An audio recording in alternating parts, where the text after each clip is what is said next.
Fields of green. For over a century, these battles for bragging rights have raged across the nation. Tradition, camaraderie, and a desire for victory like no other create a passion among these gladiators of the gridiron, where outcomes become not just victories, but legend. These games are the Great American Rivalry Series. On a cold December day in 1905, New Jersey and Pennsylvania clashed in what has become one of the oldest cross-border conflicts in the nation. Now playing on Thanksgiving Day, the Pittsburgh-Easton matchup brings together families, fans, and alums alike. The more this game continues on, as you look around, you can see all the parents, grandparents, and the grandkids now coming around. And it's all about the kids on the field, also the cheerleaders, the band, and all the people that come back at Thanksgiving time to be a part of this. We got here at 6 a.m. this morning, and continued from last night, setting up, getting everything ready to go. Been coming here 35 years since I was a kid growing up. My dad taught here in school, so. A guy just came to me and said this is going to be his 61st straight game. He's never missed a game in 61 years, so I think that's pretty awesome. It's not just a game for the kids today, it's a game for the grandparents and everyone else who has played in it. Some people make their name for the rest of their life in this game, so it's kind of neat what goes on, for sure. Books, movies, and even television shows can't begin to portray the tradition represented by this original Friday Night Lights showdown. As the sun sets, the lights shine down on the Odessa-Permian-Midland League clash, adding to the lore that is West Texas football. There's excitement in the air like there is with Friday night football, especially out here in West Texas. And the Odessa-Permian football game, or any Odessa-Permian football game, is phenomenal. When you're playing against Lee, you have to come out and be ready to knock heads. Well, this is a big game for us every year. We've been kind of involved with these two teams since the 80s. What it means to be a Permian cheerleader is that you get mojo in your life every day, and it's kind of an indescribable thing. We were willing to face anybody at any time. I think that, this mojo is back in the city. Here we are once again at the end of an annual classic here in Odessa. But Permian came on strong in the second half and closed the deal on one of the classics in the Great American Rivalry Series. Family, friends, and alumni from across the country gather to tailgate for the largest regular season rivalry game in the country. With the traditional shillelagh firmly in the hands of the winning team, the more than 35,000 fans exit the stadium, and plans are already underway for next year. It's been going on since the 50s, and both schools have great traditions in football. The two school communities, as you can see by the crowd, they mark this game on their calendars and they come out here, and it's just a great opportunity for all of us to get together. And they got to remember that even though it is a huge rivalry and there's going to be a lot of people here, it's still football. Just beyond the beaches and palm trees, the bright lights shine down on a carpet of green. And if you stop to listen, you'll hear the sounds of a pounding drum line, welcoming the soldiers of the Soul Bowl to another battle in Broward. A performance of historical proportions is sure to ensue. It's always this big a game. Yeah, you can expect this stadium to be full in about an hour. This is a big game. We have fun. The kids have fun. This is the biggest game, the Soul Bowl. It has been like that ever since I was a little girl. I mean, my uncle played for Ely, my brother played for Ely, so this is like a family event. Dating back to the 19th century, Baltimore Poly versus Baltimore City has been a unifying and tradition-laden test for supremacy. With more foreshadowing than a Hollywood script, this rivalry, played in Raven Stadium, often produces players that will play there again someday. I'm a 1977 graduate of the Baltimore Polytechnic Institute.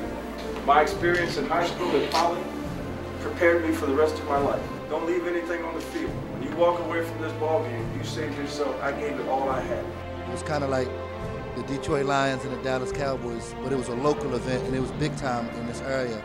And just to be able to play on Thanksgiving, be one of the featured games that was shown throughout the city, it always meant a little more. And the fact that we played City College made it that much more important. This is a character builder for the players on these teams. They may not know it right now, but here you learn how to win. You learn how to lose. You learn how to conduct yourself with character and dignity. It's a season maker for the team. We look forward to it for the whole year. And like I said, you remember it for your whole life.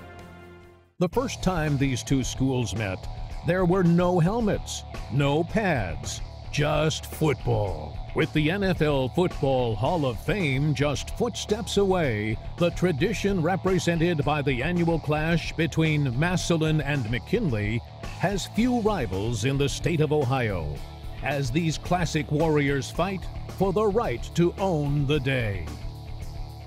I remember as a small kid growing up, my main ambition was to play for the Massillon Tigers, and it really had an impact just watching those guys ahead of me lay the foundation for our great tradition.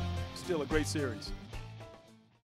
As a fan of either of these two teams, you have a choice to make. You can wait to see one of them compete in the state championship game, or you can go to one of the best rivalries in the nation and see them both every year.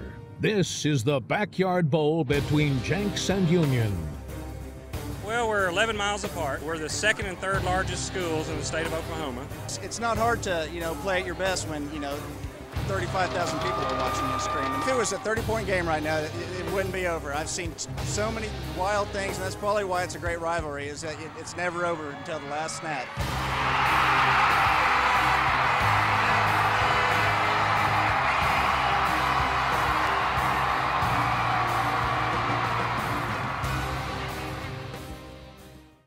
Combining for more than 24 state championships, the matchup between Burns and Gaffney pits two of South Carolina's biggest powerhouse programs on a playing field that is likely to give fans a preview of some of the state's best talent, surrounded by rich tradition and just good football. We've been rivals, for years now, and you hate Gaffney. I mean, it just comes with it. Whenever you're in the Burns family, it just comes along with it. And whenever you play the game, they aren't fans of you either. So it just puts everything else into the game. This game is it's outstanding. You gotta come here and watch it. I mean, it's prime time. There's the best, and then there's the rest. And out west, when Mission Viejo and De La Salle line up, fans are assured of some of the best high school football around. But when they meet on a Friday night, it's all about that game and winning. Well, I know Coach has a great program, and he likes to play against the greatest programs. And De La Salle is a class act from Northern California. We play the tough teams down here, and I know he wanted to play some of the tougher teams throughout the great state of California, and he got one in De La Salle. We come out, we play our hardest, and we're always proud to play for our school, for our community, and especially for our coaches. In 1893, the first fans of the old rivalry, as it is known, tied up their horses outside rows of wooden bleachers to watch the boys from Male and Manual.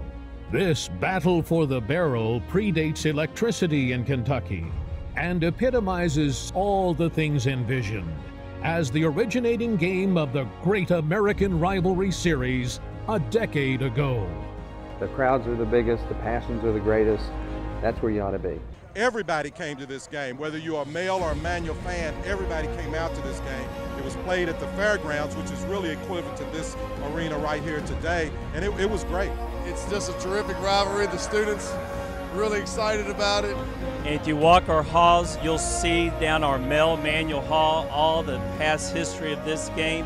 We take pride that we've been playing since 1893.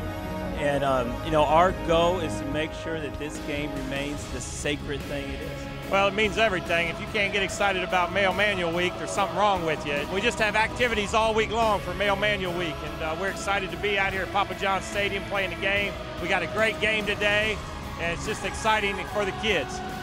I grew up with the rivalry. My dad is a Manual person. He went to the high school in the 1920s. I went to Manual, followed my dad, and my dad started bringing me to the games in 1956. My dad is in the Hall of Fame at Manual, He went to 72 consecutive Male Manual football games. The Male Manual rivalry is such a great rivalry. It goes back so far, and I am just so proud to be a part of it.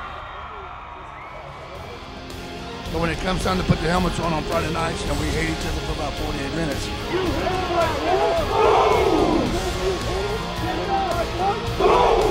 These things right here, they don't give them away.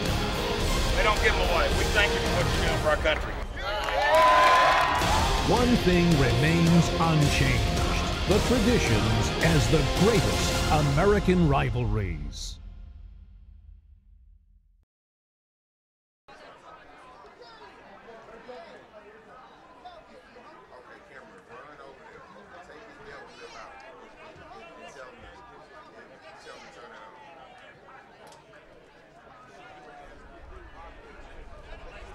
You're familiar with, because here, not only did you play here, but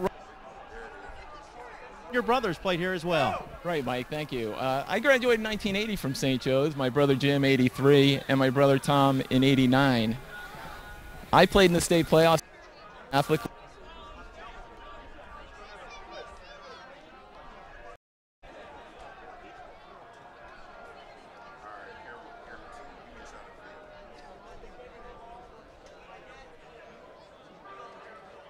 Over the course of that time. Right, Bergen Catholic dominated the meetings between the great rivalry for that reason. Need to do. They've got as far as he takes them today.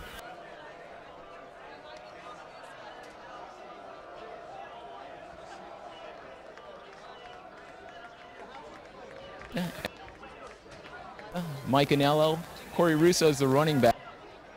Anello can beat you with his arm or with his legs. St.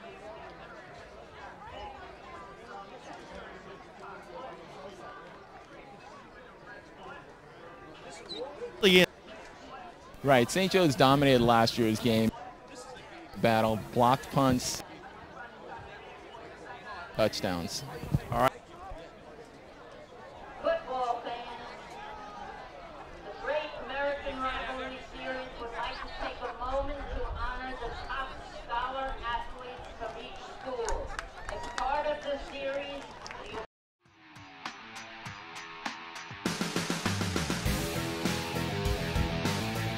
The Great American Rivalry Series is brought to you by the United States Marines. The few, the proud, the Marines.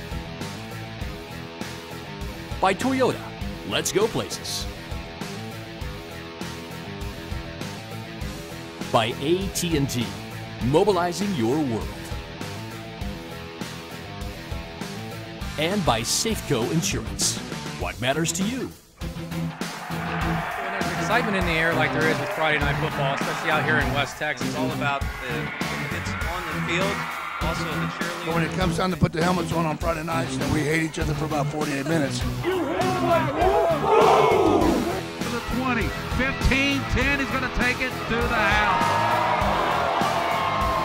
He's to the 5, breaks the tackle, and touchdown.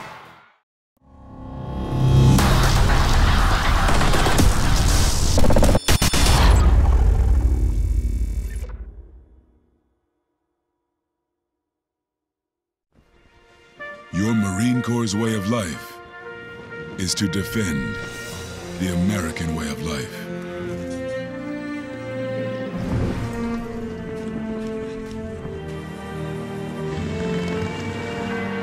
Every day, we take a stand for our nation, for each other, for us all. The few, the proud, the Marines. There's no need to worry about how you're going to pay for college anymore. The iHelp loan program enables students to fill their needs when financing their education. If you need to borrow money for college, as most Americans do, SLFC and the iHelp loan program may be your best option. The loan features the most competitive rate available and is offered through your local ICBA bank with the help of SLFC, the student loan company thousands have trusted to help them pay for college. Go to slfc.com and explore all your options now. When I'm working, things can get so hectic, so sometimes I need to find an easy way to express what's most important to me. Like with my crew, I use shorthand to tell them what I need. And when I need to talk directly to my fans, but the most meaningful shorthand of all is the one I use when I'm about to drive. #X. It's an easy way to tell everyone that I'm about to drive, and I do it every time before I get behind the wheel. Use #X to pause the conversation before you drive, because no text is worth a life. Your Marine Corps' way of life is to defend the American way of life.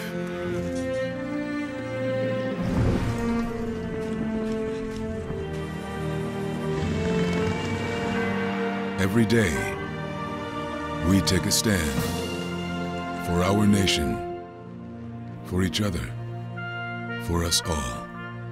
The few, the proud, the Marines.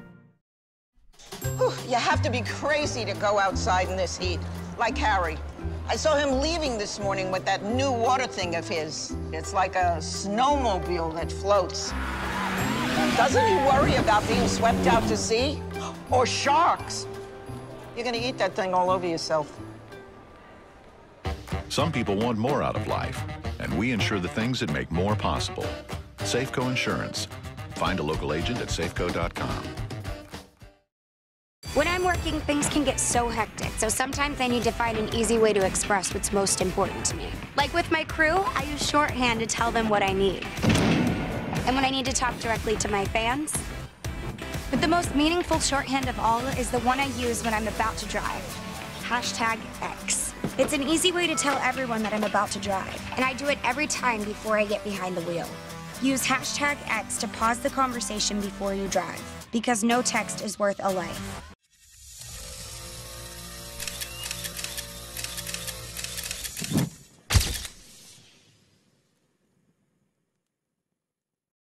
There's no need to worry about how you're going to pay for college anymore. The iHelp Loan Program enables students to fill their needs when financing their education.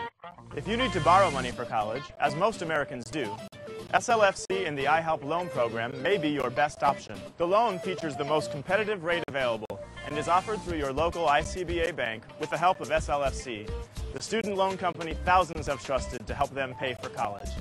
Go to slfc.com and explore all your options now.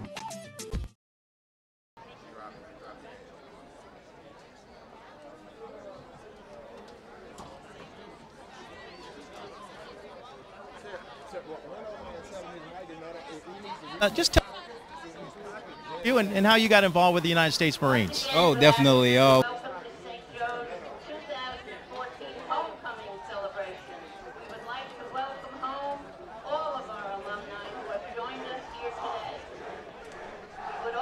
Myself.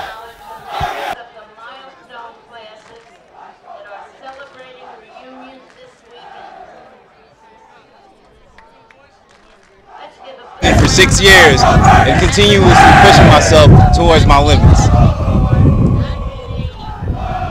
All right, well, sorry about that. We had a little audio issue.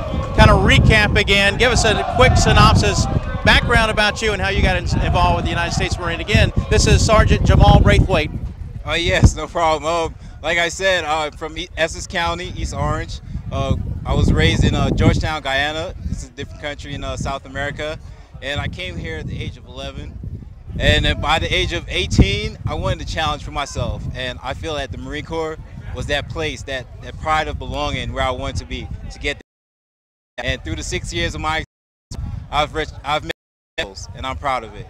You mentioned challenges. You don't have any technical difficulties in the Marines, huh? Oh, no, not at all.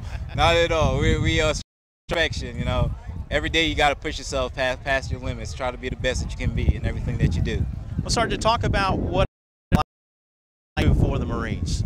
Oh, well, like this is pretty much just for us to get out there to the community. You know, give back to the community. That's in the service right now from this community, and the best way to do is give back to the kids. Let them know that we appreciate everything that they do, and we want to help them out as far as getting where they need to be in life. All right, how about it? You got a prediction for the game today? Oh, my prediction is good luck to the best team, and when we get there, we'll Sure says. All right, Sergeant Jamal Braithwaite, thank you for joining us here. Coming up, Bergen Catholic and St. Joseph should be a good one. It's the Great American Rivalry presented by the United States Marines.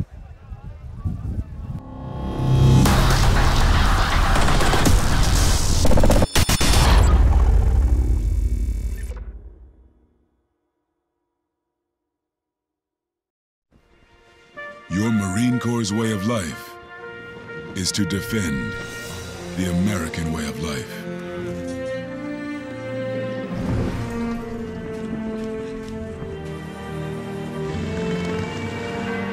Every day, we take a stand for our nation, for each other, for us all. The few, the proud, the Marines. When I'm working, things can get so hectic, so sometimes I need to find an easy way to express what's most important to me. Like with my crew, I use shorthand to tell them what I need. And when I need to talk directly to my fans. But the most meaningful shorthand of all is the one I use when I'm about to drive. #X. It's an easy way to tell everyone that I'm about to drive, and I do it every time before I get behind the wheel. Use #X to pause the conversation before you drive, because no text is worth a life. Whew, you have to be crazy to go outside in this heat, like Harry. I saw him leaving this morning with that new water thing of his. It's like a snowmobile that floats. Doesn't he worry about being swept out to sea? Or sharks? You're gonna eat that thing all over yourself. Some people want more out of life, and we insure the things that make more possible. Safeco Insurance. Find a local agent at safeco.com. When I'm working, things can get so hectic, so sometimes I need to find an easy way to express what's most important to me. Like with my crew, I use shorthand to tell them what I need. And when I need to talk directly to my fans. But the most meaningful shorthand of all is the one I use when I'm about to drive. #X. It's an easy way to tell everyone that I'm about to drive, and I do it every time before I get behind the wheel. Use #X to pause the conversation before you drive, because no text is worth a life.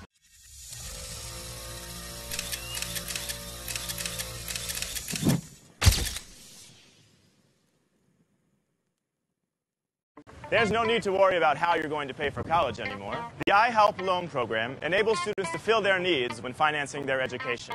If you need to borrow money for college, as most Americans do, SLFC and the iHelp loan program may be your best option. The loan features the most competitive rate available and is offered through your local ICBA bank with the help of SLFC, the student loan company thousands have trusted to help them pay for college. Go to slfc.com and explore all your options now.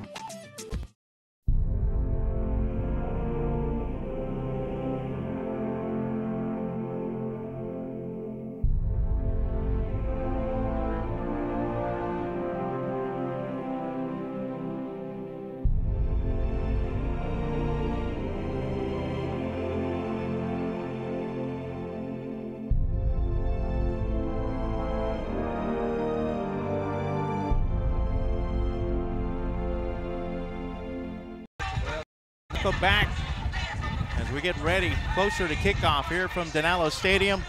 Mike Rideout, Andy Carolyn, Bergen Catholic, and St. Joseph. Need we say no more? It's going to be a great game today. Right, we'll see another class. Matt comes over. He has the upper hand, 28-16.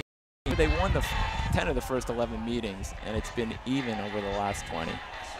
In fact, yeah, just following up on your conversation there about this series, BC has won 15 of 28, but they went 15-2 from 1965 to 1984. These teams have met every year since 1996, and since the 2000s, about as even as you get, 7 apiece. So you're right. Right. All right, let's give you the starting lineups for both teams. And we'll take a look first here at our visitors. Okay, we'll take a look at St. Joseph. We'll take a look at the home team first. Starters for St. Joseph.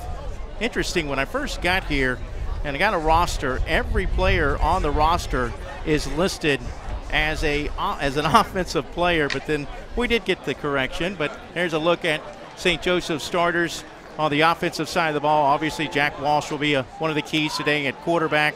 You see the running backs, Triglia, Kearns, and also Assayas. You see the big boys across the line, Delafave, Robert Martin, Sean Mitchell, Tommy Hatton, you mentioned earlier, North Carolina commit, and Benson Israel. And over on the defensive side of the ball for St. Joseph, Green Knights with Mark Dorn at defensive end, Will Rivera, the other defensive end. The tackles, Tommy Tornetto, Ibn Foster. Linebackers, Louis Assayas, Jake Trotter, and also the captain, Joe Giles Harris. He's a Duke football commit. And in the secondary for St. Joseph, Troy Geathers, Devin Cividini, the safeties, and the defensive backs, Austin Triglia, and John Thomas Giles Harris, who's also going to Duke, but as a lacrosse player. He's a lacrosse commit. He is the brother of Joe Giles Harris. There's your starting lineups for St. Joseph.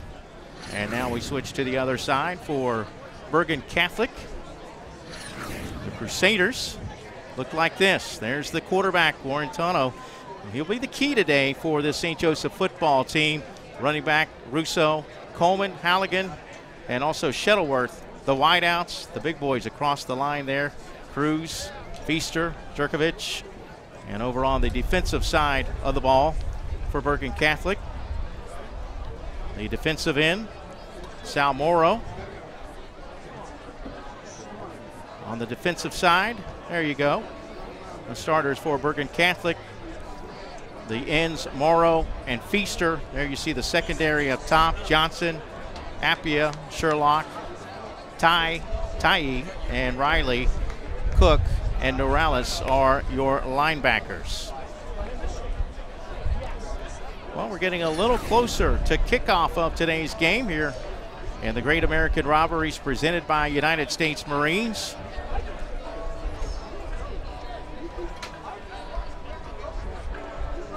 Okay, let's take a look at our scholar athletes. They were recognized before the game, so we want to take time to take a look at our scholar athletes from Bergen Catholic. It was Anthony Lighthouser. He wears number 23, a defensive back. 3-year letterman on the Bergen Catholic varsity football team. 4-year letterman on both the BC indoor and outdoor track and field teams. Last spring, Anthony helped set a new record as part of the team's 4x100 meter relay team. Off the field, Anthony excels as one of BC's finest all-around students, holding an overall average of 100 throughout his academic career. He serves as a minister, a peer minister. How about that, Andy? Yeah, it's great stuff.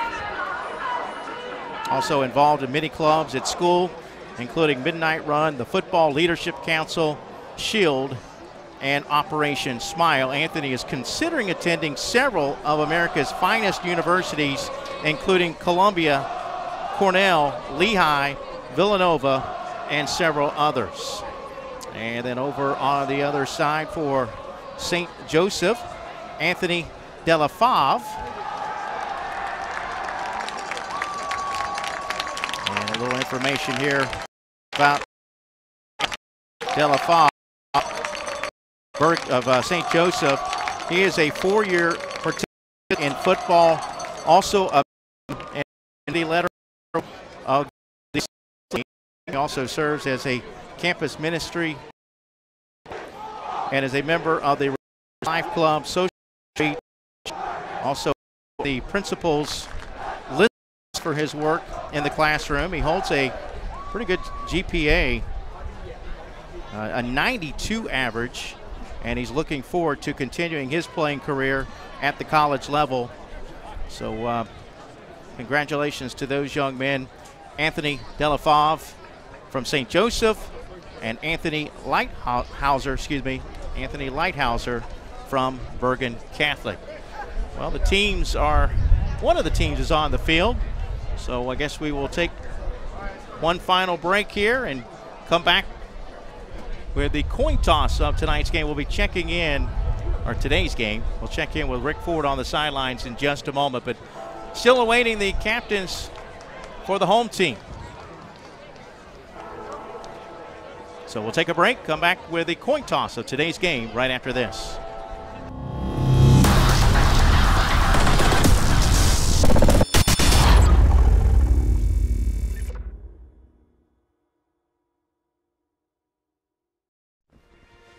Your Marine Corps' way of life is to defend the American way of life.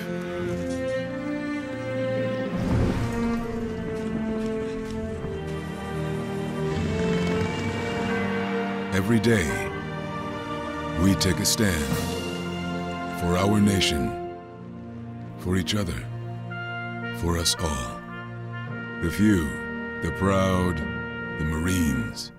When I'm working, things can get so hectic, so sometimes I need to find an easy way to express what's most important to me. Like with my crew, I use shorthand to tell them what I need. And when I need to talk directly to my fans, but the most meaningful shorthand of all is the one I use when I'm about to drive. #X. It's an easy way to tell everyone that I'm about to drive, and I do it every time before I get behind the wheel. Use #X to pause the conversation before you drive, because no text is worth a life. All right, we are back here in Montvale, New Jersey. Just about ready for the St. Joseph's football team to come on the field.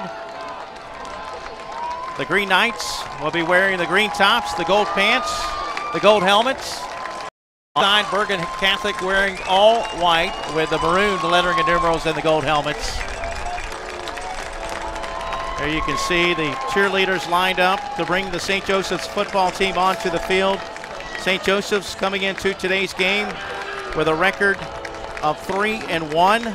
This is only their second home game of the year, but 4 of their next 5 will be played at home. And if you like to compare scores, if you're one to try and compare scores, both these football teams did play against St. Edwards. St. Joseph lost at St. Edwards in Ohio 42-0. BC won that game 14-10, but really, can you compare scores, especially in a rivalry game? You can kind of throw that stuff out the window. That's right, Mike. St. Joe's went out to Ohio, and nothing went right on that trip. In favor of Bergen Catholic, they played an outstanding game when they faced St. Ed's. For BC, this is their 4th game of the season. They beat DePaul Catholic at home in their last game 25-14.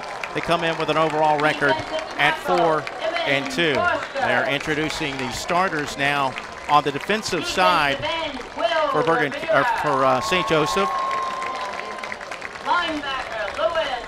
And we're getting a little bit closer to kickoff of today's game. Well, make sure you follow us on Twitter, #Great American Rivalry. Also, go to greatamericanrivalry.com for more information on the Great American Rivalry presented by the United States Marines. Also, thanks to some of our other sponsors, Toyota, as well as AT&T and Safeco Insurance.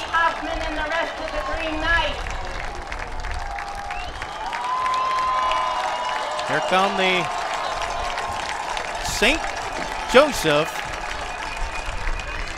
Green Knights.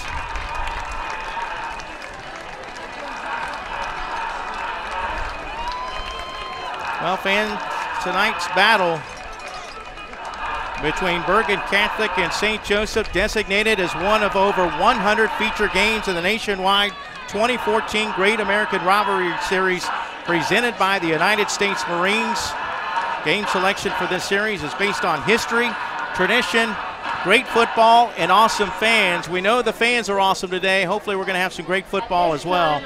We wish to thank the Marines at iHigh Sports for selecting today's contest as part of the 2014 Great American Rivalry Series.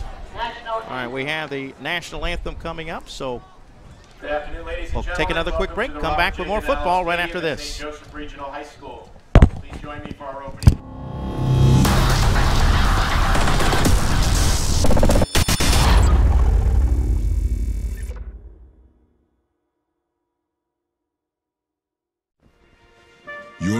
Corps' way of life is to defend the American way of life.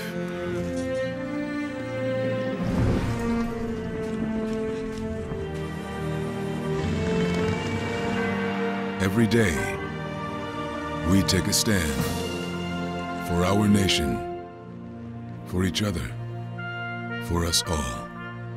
The few, the proud, the Marines. When I'm working, things can get so hectic, so sometimes I need to find an easy way to express what's most important to me. Like with my crew, I use shorthand to tell them what I need. And when I need to talk directly to my fans, but the most meaningful shorthand of all is the one I use when I'm about to drive. #X. It's an easy way to tell everyone that I'm about to drive, and I do it every time before I get behind the wheel. Use #X to pause the conversation before you drive, because no text is worth a life. Whew, you have to be crazy to go outside in this heat, like Harry. I saw him leaving this morning with that new water thing of his. It's like a snowmobile that floats. Doesn't he worry about being swept out to sea? Or sharks? You're gonna eat that thing all over yourself. Some people want more out of life, and we insure the things that make more possible. Safeco Insurance. Find a local agent at safeco.com. When I'm working, things can get so hectic, so sometimes I need to find an easy way to express what's most important to me. Like with my crew, I use shorthand to tell them what I need. And when I need to talk directly to my fans, but the most meaningful shorthand of all is the one I use when I'm about to drive. #X. It's an easy way to tell everyone that I'm about to drive, and I do it every time before I get behind the wheel. Use #X to pause the conversation before you drive, because no text is worth a life. Your Marine Corps' way of life is to defend the American way of life.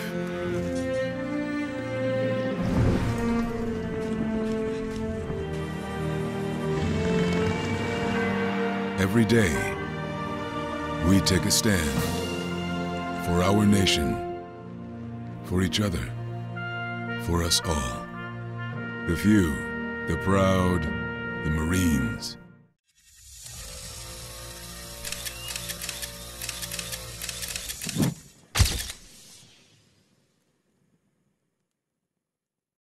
There's no need to worry about how you're going to pay for college anymore. The iHelp loan program enables students to fill their needs when financing their education. If you need to borrow money for college, as most Americans do, SLFC and the iHelp loan program may be your best option. The loan features the most competitive rate available and is offered through your local ICBA bank with the help of SLFC, the student loan company thousands have trusted to help them pay for college. Go to slfc.com and explore all your options now. All right, let's go down the sidelines and check in with Rick Ford and Sergeant Jamal Braithwaite for the point toss of today's game. Yeah, it is a head. Want the ball.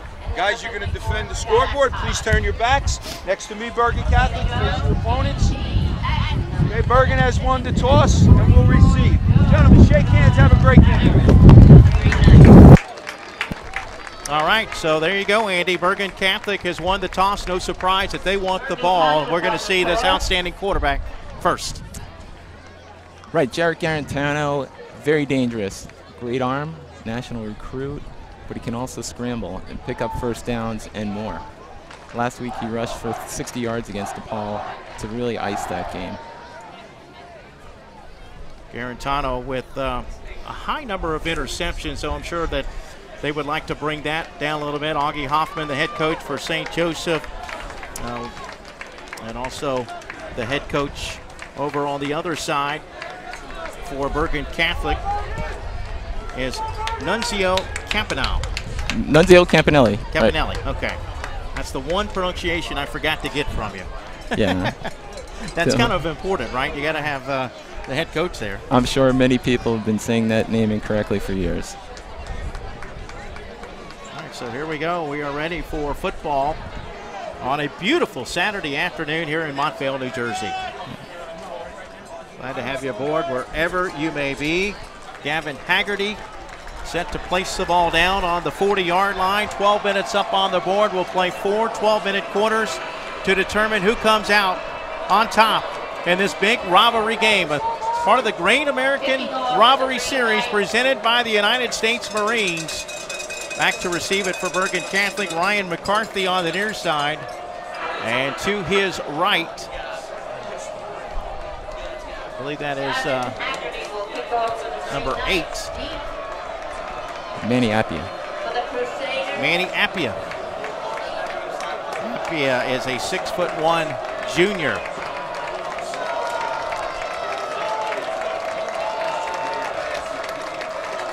Fans on their feet making some noise as we get ready for the start of today's game. Glad to have you aboard wherever you may be. Don't forget, check us out on Twitter, hashtag Great American Rivalry.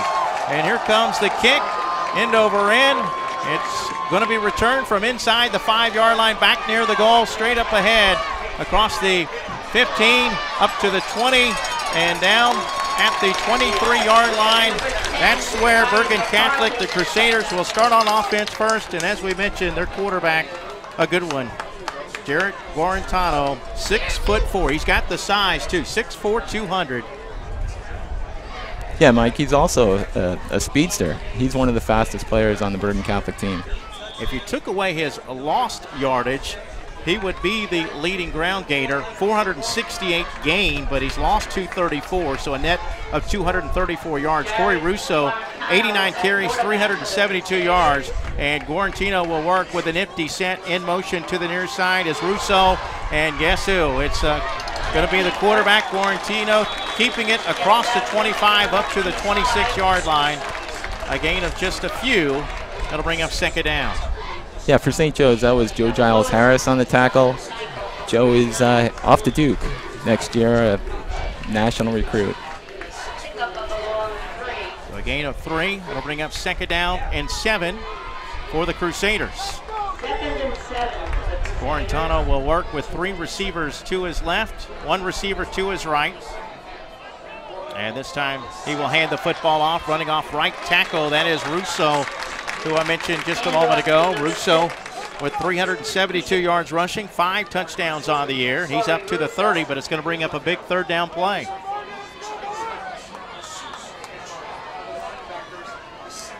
Under 11 minutes to play in the opening quarter. Just a minute, a little over a minute into this one.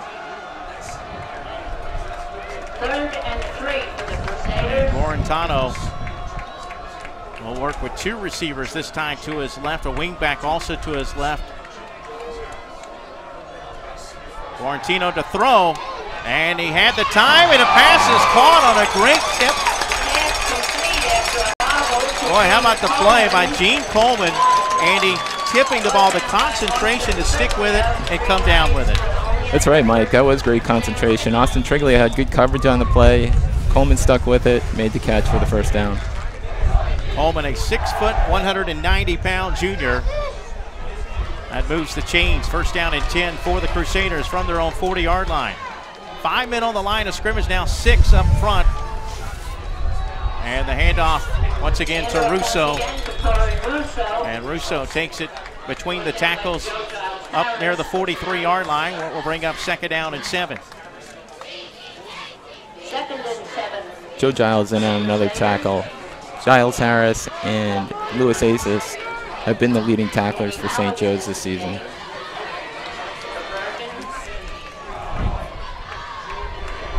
Big play here defensively for the Green Knights. Crusaders facing a second down and 7. They'd like to get them in a 3rd and long situation. Guarantano will roll out on this play. Has a receiver open downfield, but the hole closed quickly. And he's going to take the safe route underneath as he hits Halligan. And it'll bring up 3rd down. Let's go down the sidelines and check in with Rick Ford. Rick? Hey, Mike, I got to tell you, this morning when we came here, it was overcast. I thought, oh gosh, we're going to have ourselves a bad weather, and look at today. The excitement in the air, look at the sky got.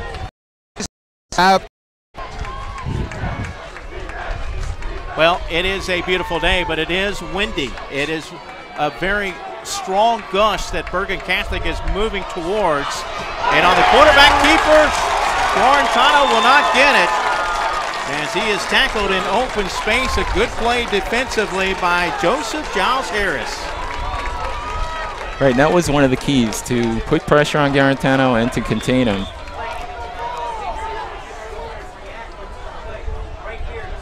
Joseph Giles Harris with 29 tackles on the year. That's his 13th solo tackle. That'll bring up 4th down, and they'll have to punt it away. So the Green Knights have to get the football. And a catch on the run made to the 40. He's got some open space. Green grass and white stripes. One man to beat. He beat him, but he's caught from behind. A good return by Devin Cividini. On the run, Andy, a little momentum. And nice start for St. Joe's. Yep, how about the Green Knights? They're set up in great field position now. Right, Devin Cividini, great hands. He's usually back there to make a fair catch, and this one he caught on the run, had a head of steam, and the punter, Feaster, was able to slow him down and allow his teammates to help bring down Cividini. Catching him from behind was Ryan McCarthy. First down at the 14-yard line for the Green Knights. Their quarterback on the low slant. Walsh going to hand the football off. Running off left tackle, that is Troy Geathers. Geathers down to just shy of the 10. It's a gain of 4 on the play. Sal Morrow for Bergen Catholic in on that tackle.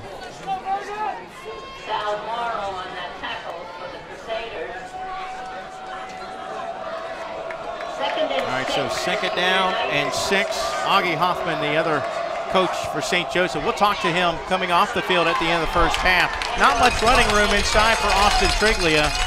The junior stuffed at the line of scrimmage. And 3rd down play for the Green Knights. As a team, St. Joseph averages 168.5 yards per game on the ground. 2 through the air. What do you think here?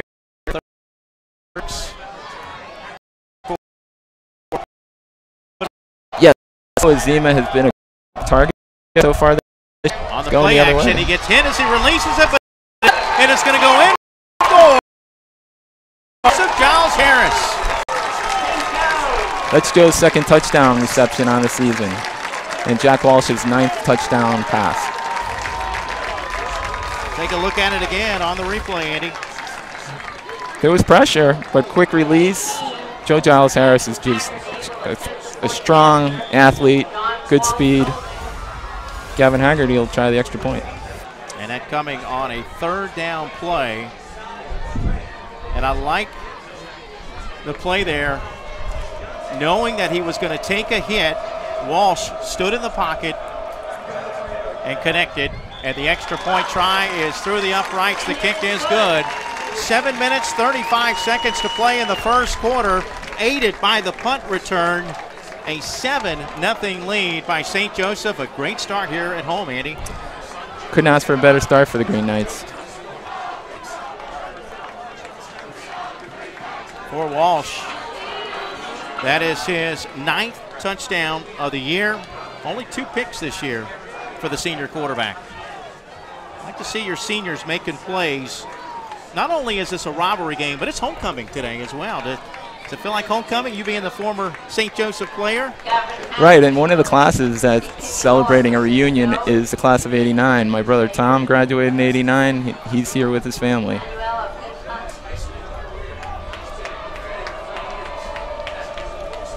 So we've played 4.5 minutes, and the home team already out in front. 7-0 on a 10-yard touchdown pass from Walsh to Joe Giles Harris. A deep kick this time will not be returned. It goes into the end zone for a touchback.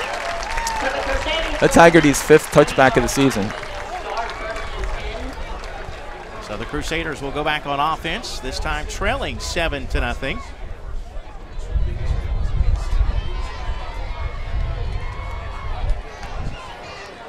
They were able to move the ball effectively, but end up having to punt near midfield on their first offensive possession.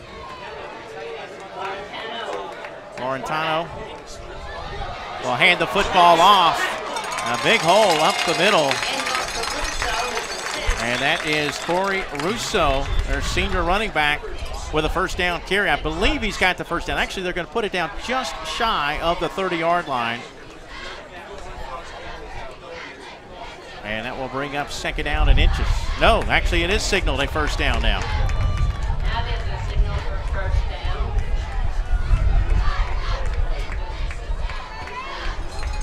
First and 10 is ball on their own 30. I think I've been calling Warren Tano, but it's Guarantano. My apologies. Guarantano passes out in the flat. Caught by Coleman. Coleman with a good run after the catch of about 6 yards. As he crosses the 35. Actually, it looks like they might put him down right at the 35. So gain of 5 on first down. 7:03 and counting in the opening quarter. 7-0. St. Joseph leading it. And it's a packed house, at least here on the Green Knights side. And actually, do I look to my left now? There's red and white on this side as well. Right, the Bergen Catholic student section is well represented, as is the St. Joe's. That's Russo again.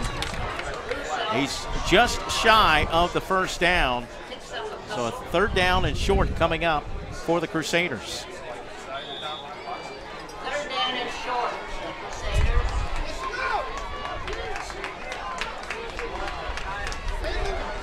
Guarantano coming over from the sideline with the play. Third down and 1 from their own 39-yard line. They trail 7-0 in the opening quarter.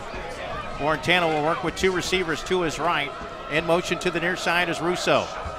Guarantano going to keep it. Looking for room. It's very close. It appears from here that he's got the first down. The tackle was made by Troy Gethers, but he only needed maybe even a half a yard, Andy, and he got it. Right.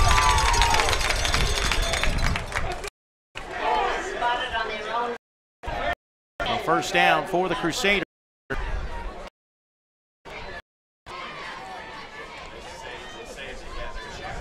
Beautiful day here in Montvale, New Jersey. A little windy, but that's okay. Temperatures were in the 50s earlier this morning, but it's warmed up. Beautiful football.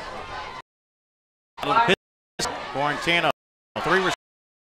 Looks deep down the field and overthrows his intended receiver, far sideline. There is a flag on the play, as the ball was intended for Appia. Pass intended for Coleman. Actually, that was Coleman, excuse me. Sometimes number 9 looks like number 8. All right, let's go back down the sidelines and check in once again with Rick Ford. Rick? Hey, Mike, it was interesting after the first score by St. Joe's, Coach Augie Huffman pulled his linemen aside and said, guys, keep controlling the O-line. That's the key to today's event. Back to you. All right, thank you, Rick. So the flag here against St. Joseph. Yes, Mike, and Bergen Catholic offensive line, Guarantano had great protection. His receiver. Coleman out wide to the right. Corey Garn, the inside receiver. As Guarantano will work out of the pistol. And, well, probably a busted play. He went to hand it off, and his back wasn't there. So he'll and actually able to something that makes it into territory. Guarantano was looking for a run right. Russo thought it was going left. We'll give the quarterback the credit. Well, they always do. He was able to pick up a couple of yards when it could have possibly been a loss on the play. Now Coleman to the left side of the field. The outside receiver in motion to the far side is Kyle Cook. And that one intended for Cook. Or excuse me, completed to Cook. And that's a gain inside the 45 down to the 43-yard line. So another big third down play coming up. 4:50 and counting in the first quarter. 7-0. St. Joseph leads it on a 10-yard touchdown pass from their quarterback Walsh to Joe Giles Harris. Third down and 3, and they've got the first down running it off right tackle They'll give them forward progress down to the 40-yard line. That was Russo with the first down carry. Jake Trotter is down for St. Joe's, junior linebacker. Trotter, 5'9", junior, 5'9", 185. So with a timeout on the field, we'll keep it right here, actually. Actually, we will take a timeout. 4:28 to play in the opening quarter. 7-0. St. Joseph leads it. You're watching the Great American Rivalry Series presented by the United States Marines.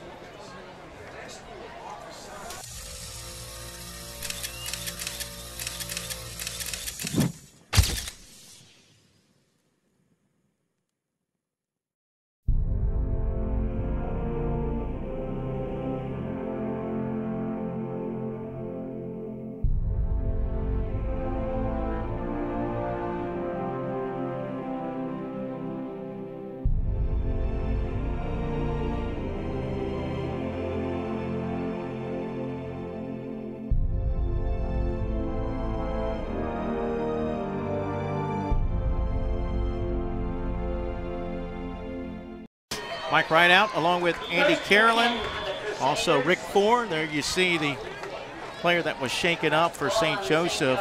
Good news is Jake Trotter was able to walk off the field under his own power. Back to action now. The Crusaders keep it on the ground, but nothing there against St. Joseph. Right. The St. Joe's defensive line controlled this line of scrimmage on that play. No room to run for Russo. Jack Agnew, a sophomore, highly thought of sophomore, has replaced Jake Trotter as linebacker for St. Joe's. So no gain, 2nd down and 10.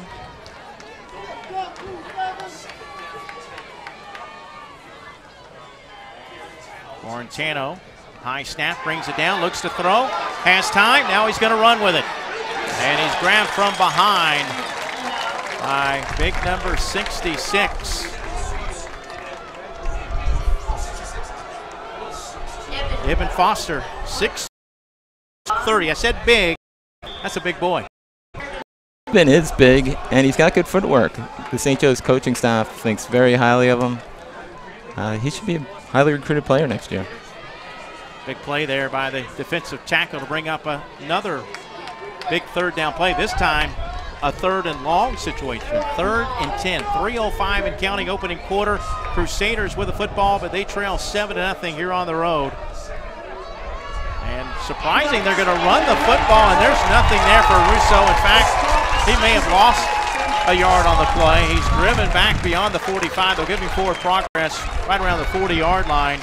A swarm of Green Knights were there to make the stop.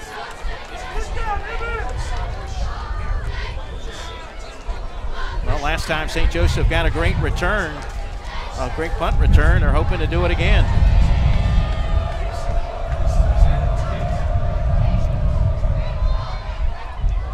The kick, and this time they're elect to kick it away. And how about the bounce? A Crusader bounce, and they'll down it at the 5-yard line. Beautiful punt into the wind. Good bounce for the Crusaders. St. Joe's has deep in their own territory. Take a look at that punt again, as you mentioned, into the wind. And they've got the Green Knights backed up with 2:19 to play here in the first quarter. Green Knights will start from their own 7-yard line. Walsh under center.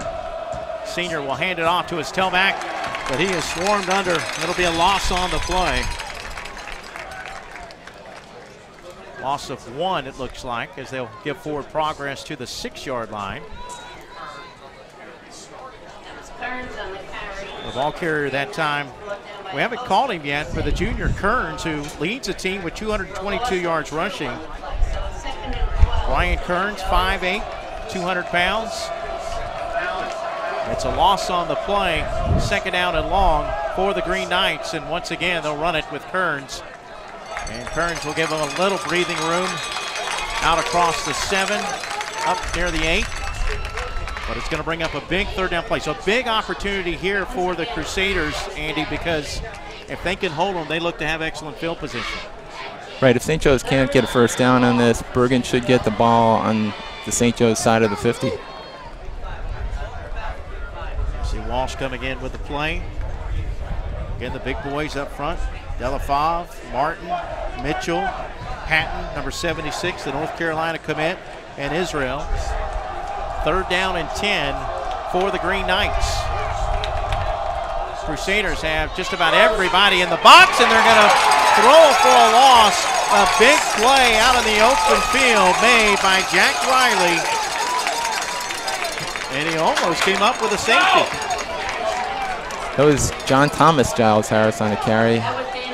He's the 2nd leading rusher for St. Joe's this season. Boy, great play, though, by Riley.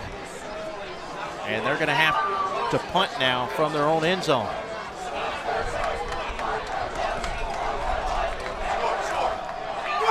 And he just did get it out of there. Oh, real good bounce for Devin Savidini. Both punters have been blessed this afternoon with good bounces. Yeah, Coleman elected to let it bounce and probably shouldn't have done so because they picked up an additional 14 yards on that bounce once it hit the midfield strike. So the Crusaders looked like they were going to have excellent field position. They had them backed up inside the 10. You know, we talked about the keys to the game, and we mentioned turnovers, but special teams. Special teams can play a huge role, and we saw it right there. Right, Devin Savidini is actually filling in for Joe Neglia. Joe got hurt in the St. Joe's 3rd game. Devin Savidini punted the last game for the first time this season. Junior Jarrett Guarantano. He's got several Division I schools looking at him. He launches it downfield in man coverage. He overthrows Gene Coleman. Back in coverage defensively was Austin Triglia. Incomplete pass. Fans wanted a flag, but no call. Looks like Garantano is trying to adjust to the wind. This will probably be the last play of the quarter, and then he'll have the wind at his back. 12 seconds left. Again.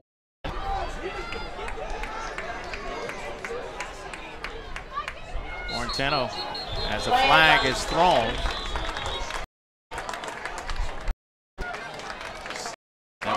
5-yard penalty motion called against the Crusaders. You're watching the Great American Rivalry Series presented by the United States Marines and by Toyota. I'm Mike Rideout along with Andy Carolyn. Rick Ford down on the sidelines. James Crenshaw, our producer. Glad to have you aboard wherever you may be. We'll be telling you a little bit later about how you can get involved. 2nd down and 15 for the Crusaders. Play action. Guarantano in trouble, and he's going to go down. Guarantano brought down by Michael Carfagno. Sack made by Michael Carfagno, 6'2", 200-pound junior. And that will be the end of the first quarter. We'll take a look at it again as we go to break. You see the sack there. At the end of one, it's St. Joseph 7, Bergen Catholic nothing. Back with more of the Great American Rivalry Series presented by the United States Marines right after this.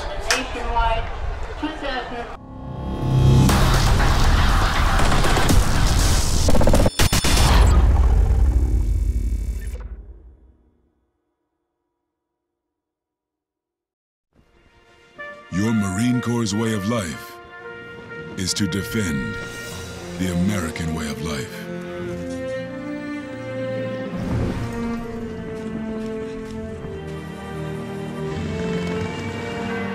Every day, we take a stand for our nation, for each other, for us all. The few, the proud, the Marines. All right, let's go down the sidelines. Rick Ford with an injury update. Hey, Mike, just checked in with linebacker number 4, Jake Trotter. Looks like the knee injury may be something they're going to have to check out in the locker room at halftime. but don't expect to see him back anytime soon. Wow. Okay. Thank you, Rick. We appreciate it. Doing a great job down there. It's kind of easy to spot him with that fluorescent green, even though they've got a bunch of green Knights down there, Andy. We can still see him down there. Right. Thank you, Rick. Yes, and with Trotter out, Jack Agnew is in as only a sophomore. So he's going to have to play some big minutes today and a big role for the Green Knights defense. By the way, as part of the United States Marine sponsorship of today's game, they have brought their National Chin-Up Challenge. I think you could do, Andy. One. I probably could do a half. We encourage the fans to participate in the Marine Chin-Up Challenge. We're back to action now. Time again, but the pocket collapses. Oh, late flag on the play. There's a flag, and wonder if it's in the area holding, but it could also be a face mask as well. Warrentano had time to throw, but then the pocket collapsed, and it is a face mask. Penalty is called against St. Joe's.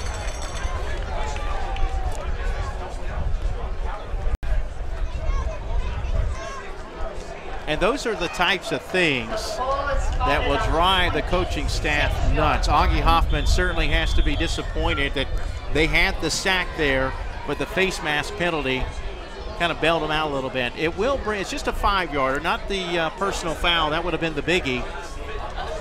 So, in a way, no harm, no foul, even though there was a penalty on the play. But you just got to be careful in those situations. Right, Mike, another opportunity for Garantano, who's so dangerous. And he'll set up the screen, but there's nothing there. Good play in the open field.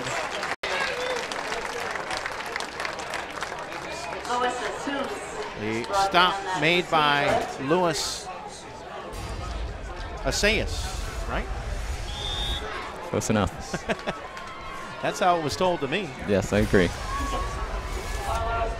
But it didn't come out of the public addresser's mouth that way, did it? A little different. Yes. It's always a concern. There's a good kick. Return from inside the 30. And Evan Cividini takes it across the 5 up to the 37-yard line, and that's Knights will go back on. They lead 7. Lost to Joe Giles Harris with 7:35 to play in the first quarter. Late flag, Mike. It'll probably be a sideline warning, which would only be a warning at this point. Okay, and it's against St. Actually, it's against Bergen Catholic, excuse me.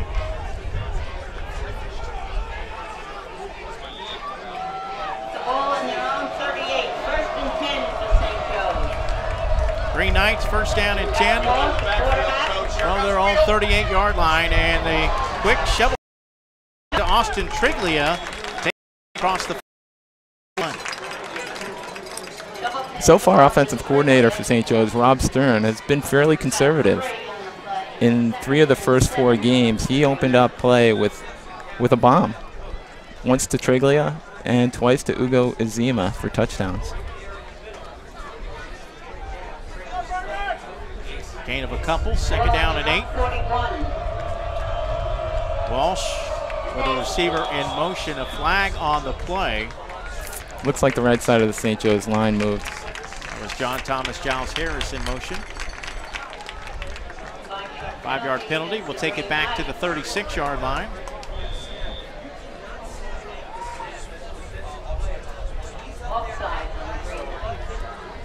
Well, Andy Carolyn in his days played safety. His brother Jim played quarterback. Tom, defensive-minded, huh? Well, everybody plays two offense and defense, but we happen to see them. Whoa. Pass was thrown in the receiver. Probably could have been, but as he incomplete pass, and it will bring it down to long. Let's get your thoughts. Played how both these defenses have played so far. The defenses have looked good. St. Joe really competitive. Jack Wall wins left. It's 12 down. Walsh Throws across the middle. Boy, a great pass because he put it right where it needed to be. He threaded the needle, but Joseph Giles Harris couldn't hold on to it. If he had made the catch, Andy, it would have been enough for a first down. Instead, it will bring up 4th down. Right, Mike. It would have been a nice catch, but it was a good pass. Good delivery by Jack Walsh. Devin Cividini back to punt again. This time it'll be into the wind. Back to receive the punt. I believe that's Coleman, number 9. And he's going to make the catch at the 34, across the 40 now, and up near the 45-yard line. Real good field position for the Crusaders. Yeah, we've talked about, turnovers is a key. Also, special teams. But, we've noted a couple of times, but really it's kind of playing a factor a little bit. That wind could be a factor later in the game, and it could lead to a mistake. Got to be very careful playing in the wind.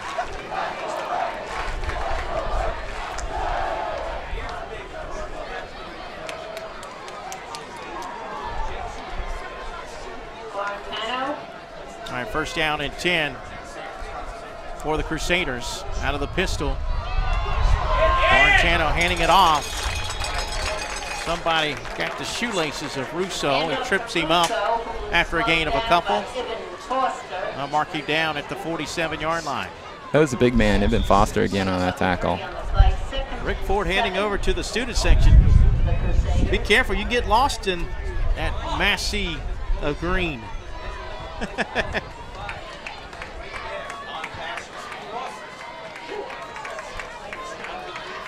Second down for the Crusaders. And that pass, diving catch made by Coleman, but probably would have been better had he not made the catch because he actually loses a yard on the play. Yeah, but the opening was there. If Garantano had put a little higher, Coleman may have had some room. Third down. Crusaders need about 7 to pick up the first down. From the 47-yard line of the Crusaders. Receiver in motion. That's Garn. And a fake handoff. Going to be a quarterback keeper, but nothing there for Guarantano. They got 1, and that's it. It'll bring up 4th down, and they'll have to punt out away again. Really surprised by the offensive play calling by Bergen's Nunzio Campanelli. Very conservative. John Bowers in to punt it away. Devin Cividini back to receive the punt, standing inside the 20. Low snap, but they get it away. And, well, he's going to make the catch and go down. Flag on the play after the tackle by Ryan McCarthy. But let's check the penalty, up about 20 yards up the field. And we've got a block in the back. That's going to go against the Crusaders, or against the St. Joseph. You see the tackle there again. Good play. And, coaches will tell you if it's inside the 10-yard line, you leave it alone. Yeah, Cividini did that last time. Took a favorable bounce for Bergen. He probably thought he could make a play. As it turns out, if he had fair caught the ball, if he had let it go, it may have gone into the end zone and probably no penalty. Now St. Joseph's backed up inside their 5. You're watching the Great American Rivalry Series. It's presented by the United States Marines and AT&T. St. Joseph backed up, looked for a moment like they were going to pass, but a draw as Walsh handed the football off, and they've got a little bit of breathing room out near the 10-yard line. The ball carrier, Brian Kearns. Kearns with 54 carries coming in, averaging 4.1 yards per carry, but a good run on first down. That's a gain of 5, and it will bring up 2nd and 5.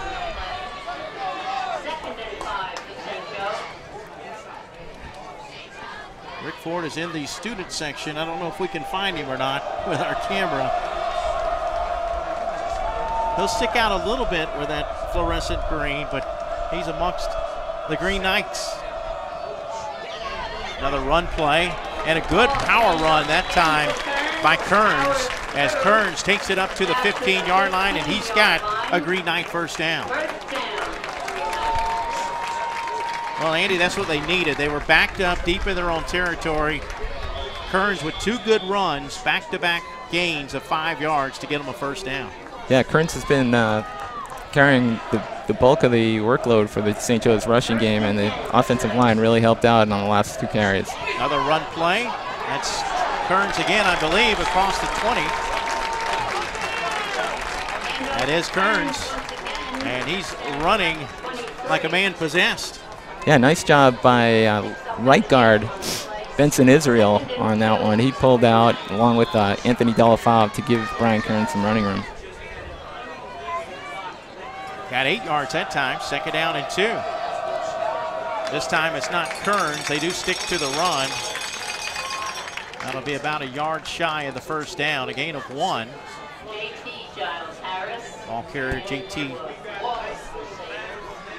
Giles Harris.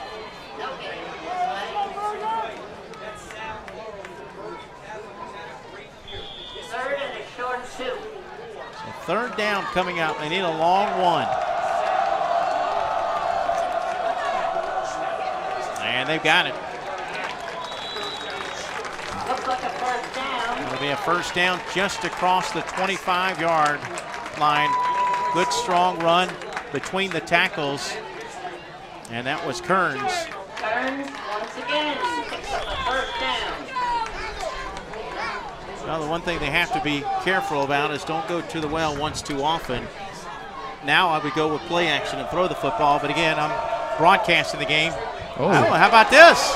A pitch right side to JT Giles Harris after the handoff to Austin Triglia. So Augie Hoffman going into his trick of a bag of tricks somewhat. Yeah, and Augie really has to be happy with the way the offensive line is playing on this series. Broadcast. Look at it again. You'll see option, but you don't see a running back run the option. No, Austin Triglia. Great job. Handoff is to JT Giles Harris. Let's go down to the sidelines and check in with Rick Ford. Rick? Hey, Mike. Bergen Catholic section, I think you're probably pick us up. These guys don't think anything's out of reach. They think they're all over top of it. Guys, let them hear you.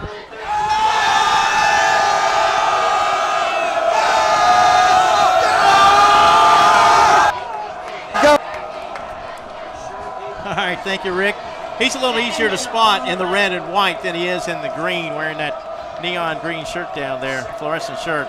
Play action, Walsh across the middle. He's got the first down and a little bit more. The catch is made by Joseph Giles Harris as he takes it down to the Crusaders' 35-yard line. Actually, looks like they're putting down at the 36, but a nice gain there, Andy. Nice game. Quick release by Walsh. He's done a great job. He's replacing 3-year starter Spencer Allcamp, who was All-State last year. So this is first year starting for Jack, and he's looking great. Walsh coming in, completing 65% of his passes for 182 yards. He threw a 10-yard touchdown pass earlier in the game, and he calls a timeout.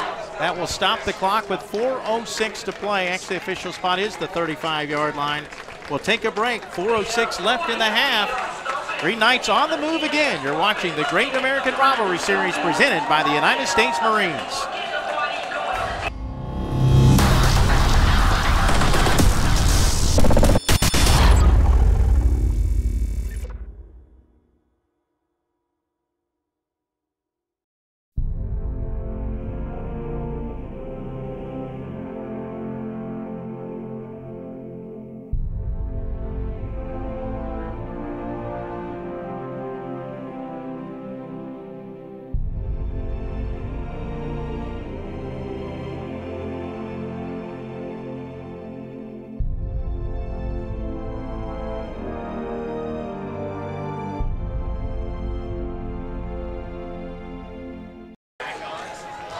First down and 10 for the Green Knights. They're on the move again. Play action, Walsh down the middle, has a receiver.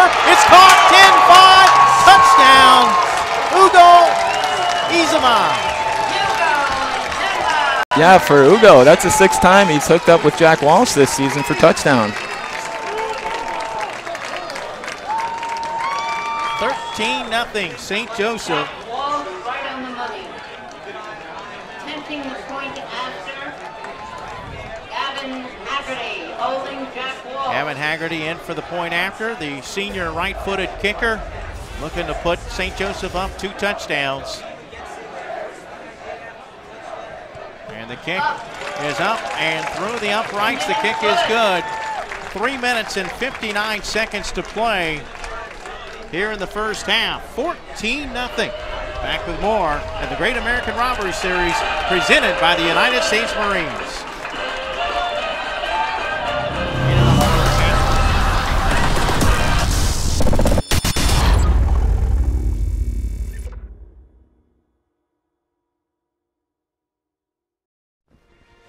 Your Marine Corps' way of life is to defend the American way of life.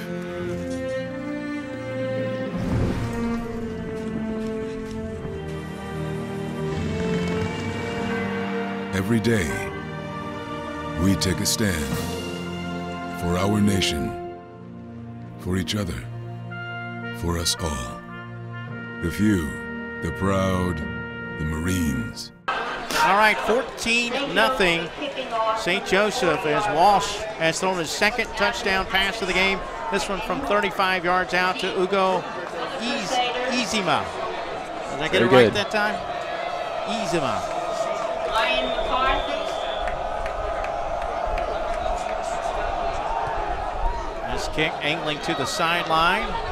And it's going to be caught inside the 20-yard line on the short kick. Good coverage there. Catch was made by Santos Morales. Actually, that might have been, excuse me, we have 2 number 32s for Bergen Catholic. We'll go with Santos Morales. Yeah, he's the senior. They're similar in size. 6 foot for Morales. Laurentano has been shut out in this first half. On first down, he will hand the football. Big hole. And a first down run up to the 35-yard line by Corey Russo. And also will stop the clock. 3:49 to play in the half.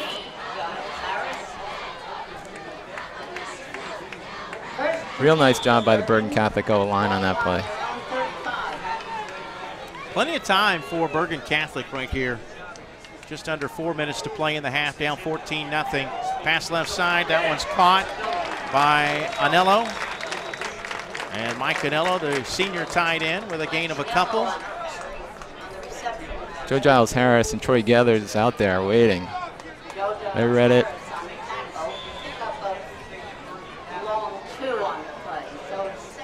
So 2nd down and 8. Crusaders trailing 14-0 here in the first half. A fake handoff, but nothing there. The first to get through to make the stop was Joseph Giles Harris.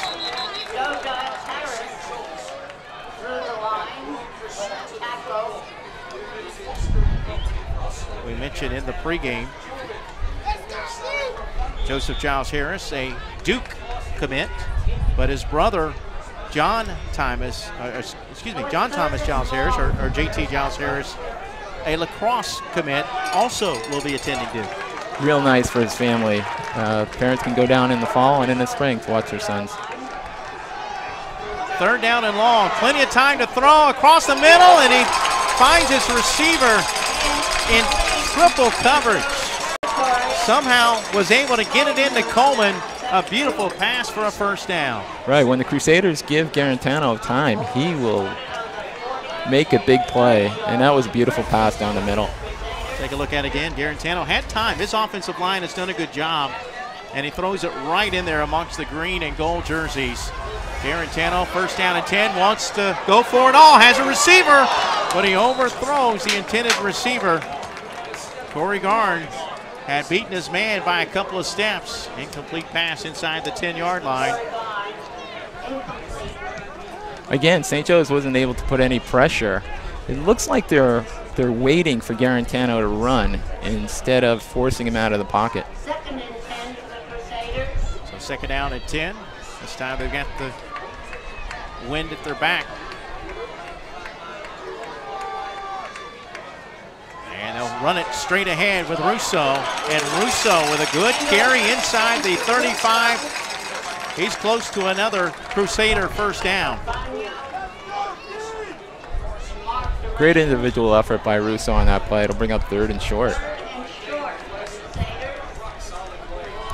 What do you think? Number 18 with a carry here? You got Russo in the backfield too. I would say number 18. We'll see Garantano. Yep, and that's who gets the call. He calls his own number. He's got the first down. Sidestepping and getting away. Breaking tackles. He's now inside the 20, spinning away and diving forward near the 10-yard line. Boy, a great run by the junior quarterback as he was shaking tackles and then spinning his way to a first down. Yeah, if Garantano can lead the Crusaders into the end zone, it'll be a big momentum shift as we head to halftime. They're knocking on the door, 125 and counting. First down and 10, just outside the 10. Garantano to throw. Now going to keep it, runs into his own man, and now will go down. Among those on the stop, Michael Carfagno. Carfagno, 6'2" junior.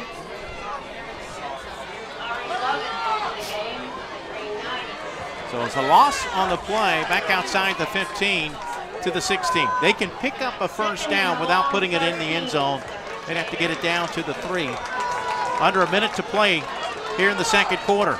4 receivers, 2 to either side for Garantano. He lets it fly across the middle. Receiver there is caught. Touchdown. Catholic, or Crusaders rather. With Gene Coleman.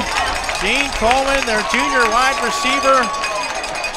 And now an extra point away from cutting the deficit in half. Boy, how big was that touchdown here right before the half? Oh, huge. And the Bergen Catholic gave Garantano a lot of time. A lot of time on that drive. That was the difference. And there's the point after. The kick cuts the deficit in half. 14-7 with 33 seconds to play. We'll take a break. We'll come back with the final 33 seconds right after this. You're watching the Great American Rivalry Series presented by the United States Marines and Safeco Insurance.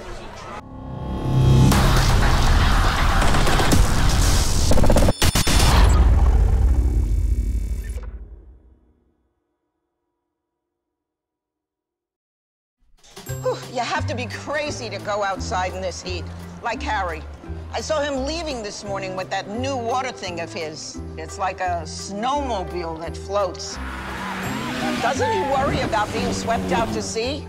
Or sharks? You're gonna eat that thing all over yourself. Some people want more out of life, and we insure the things that make more possible. Safeco Insurance. Find a local agent at safeco.com. Mike Rideout, Andy Carolyn, Rick Ford. We want to say a special thanks and also hello to all the servicemen and women serving around the world. Thank you to the United States Marines and for what you do. So far, this Great American Rivalry Series game here today has lived up to this billing, Andy. We've got ourselves a ball game. Yeah, let's see if St. Joe's can do anything with the return. If it's a touchback, I'm sure St. Joe's will just take a knee. The kick on the way, and it will go into the end zone for a touchback.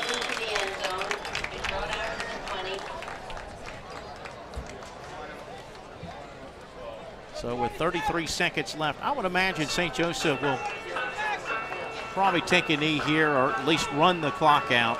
They don't want to take a chance and turn the football over and give Bergen Catholic any more momentum that they already have right Absolutely, now. Absolutely. 14-7 to cut the deficit in half. St. Joe's is not lined up in victory formation. Walsh is out of the shotgun. Walsh almost didn't get the exchange. Yeah, He does hand it off, but Kearns, it looked like he never did have a handle on it. Bergen Catholic takes timeout. That's interesting. 27.5 seconds left. But they've got all of them, so might as well use them. You can't take them with you to the locker room. Well, Andy, your thoughts on this first half? We saw St. Joseph Walsh with a couple of touchdown passes in the half, but we knew eventually we would see Guarantano, get it in the end zone. And boy, Coleman made a nice catch, and Guarantano has made some throws, in particular in the middle of the field. Right, he was excellent on the last drive. The real difference is in the first quarter.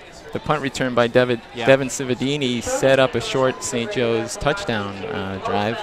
The last two full drives for each team resulted in touchdowns. Great play by the offensive lines. As I mentioned earlier in this series, it's even at 7 apiece in the 2000s. Last year, St. Joseph won 49-6. The year before, it was a thriller, 38-37 in overtime. Pass out in the flat, caught, turning it upfield and getting a first down. That is JT Giles Harris. Well, the clock stops with the first down. We'll see if Bergen elects to take another. I think that was interesting about that 38-37 overtime game. That year, the Crusaders threw for a school record 3,223 yards. They also had their most total passing touchdowns of 39 that year. By the way, I've got to say kudos to, I got to find his name. You probably know Kevin Page. Oh, what an awesome job they do with their media guide, all the stats that they provide throughout the years. I mean, sometimes you don't get this good of stuff at the college level. Right, Kevin Page from Bergen Catholic and Dan Long have done an outstanding job promoting Bergen Catholic athletics. An outstanding job, and we appreciate all the stats here. You look at the championships won by Bergen Catholic. We talked about the football titles for St. Joseph. Bergen Catholic has won a bunch of state titles, 60 in all. Amongst all their sports, football winning 16 state titles. By the way, the biggest margin of victory also came in 2012 for BC. 63 against Notre Dame and a 63-0 win. Walsh will hand it off. Kearns going to get out of bounds to stop the clock with 14 seconds. St. Joe's would take a knee. After Bergen called the timeout, St. Joe's rushed for a first down. And now they've got 14.3 seconds left.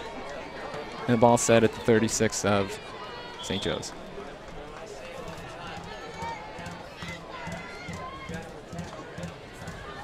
St. Joseph looking for their third consecutive victory since that loss at St. Edwards.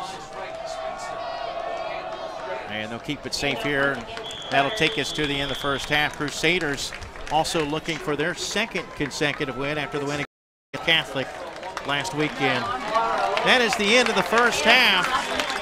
We got ourselves a football game. As we head to the locker rooms, it's St. Joseph Regional 4, Bergen Catholic 7. Down to the sidelines, Rick Ford going to have a quick conversation with Augie Hoffman about this exciting first half. Take it away, Rick. Now he's trying to catch up to Coach. Coach got a good jump on him. So we'll be getting to Rick now. All right, here's Rick Ford with Augie Hoffman of St. Joseph. Whenever you're ready. Go ahead, Rick. I'm here with Coach. You had everything you wanted. A few things you told me. Control the offensive line, keep pressure on the title, and then he kind of got loose. Yeah, he did a good job down there. I mean, the formula's not going to change in the second half. We still have to control line of scrimmage, keep putting pressure on him, make him grind it out. It's hard to go the whole way in high school, in football, so we're going to keep the game plan the same. And it looks like you may have lost your linebacker Trotter for the second half. Yeah, Jake's out for the rest of the game. Of course, he's a starter, but Jack Agnew's coming in. He's a young kid. He's going to do great. He's tough as nails. Thanks, Coach. Thank you. This is Coach Augie Hoffman for St. Joseph. Back. All right, thank you, Rick. You could tell right there in that interview just how strong of a win we had this afternoon. Other than that, it's great weather for football and a good first half. Once again, our halftime score, St. Joseph 14, Bergen Catholic 7. Back with more of the Great American Rivalry Series presented by United States Marines here in Montvale, New Jersey, right after this.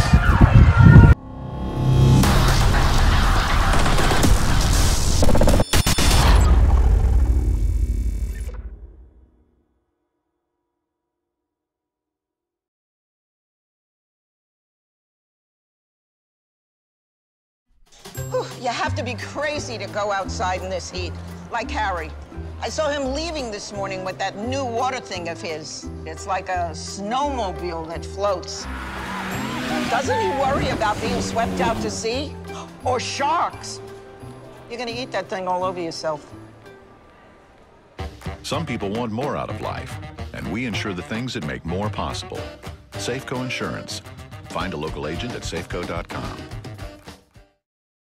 When I'm working, things can get so hectic, so sometimes I need to find an easy way to express what's most important to me. Like with my crew, I use shorthand to tell them what I need.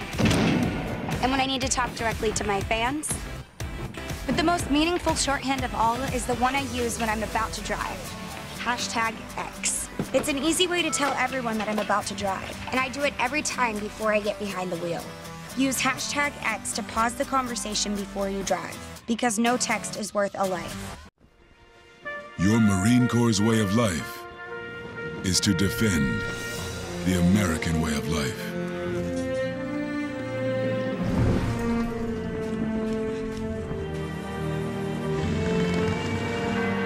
Every day, we take a stand for our nation, for each other, for us all.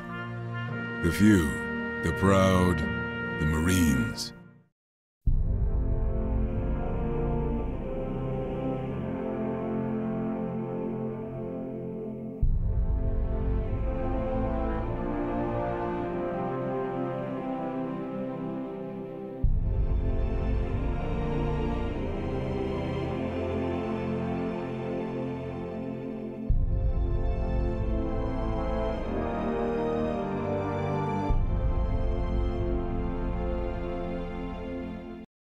When I'm working, things can get so hectic, so sometimes I need to find an easy way to express what's most important to me. Like with my crew, I use shorthand to tell them what I need. And when I need to talk directly to my fans.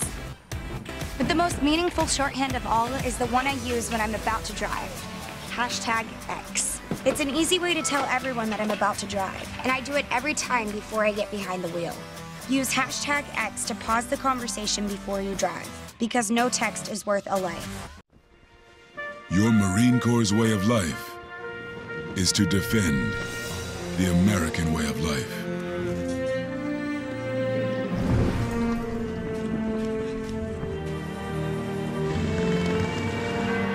Every day, we take a stand for our nation, for each other, for us all. The few, the proud, the Marines. There's no need to worry about how you're going to pay for college anymore. The I Help Loan Program enables students to fill their needs when financing their education.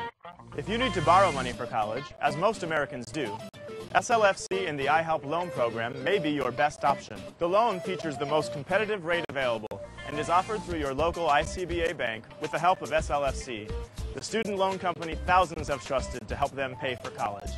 Go to slfc.com and explore all your options now.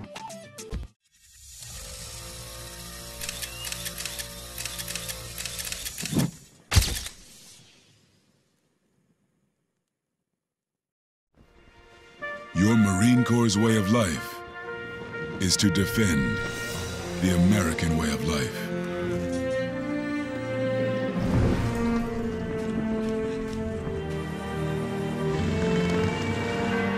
Every day, we take a stand for our nation, for each other, for us all. The few, the proud, the Marines. When I'm working, things can get so hectic, so sometimes I need to find an easy way to express what's most important to me. Like with my crew, I use shorthand to tell them what I need. And when I need to talk directly to my fans, but the most meaningful shorthand of all is the one I use when I'm about to drive.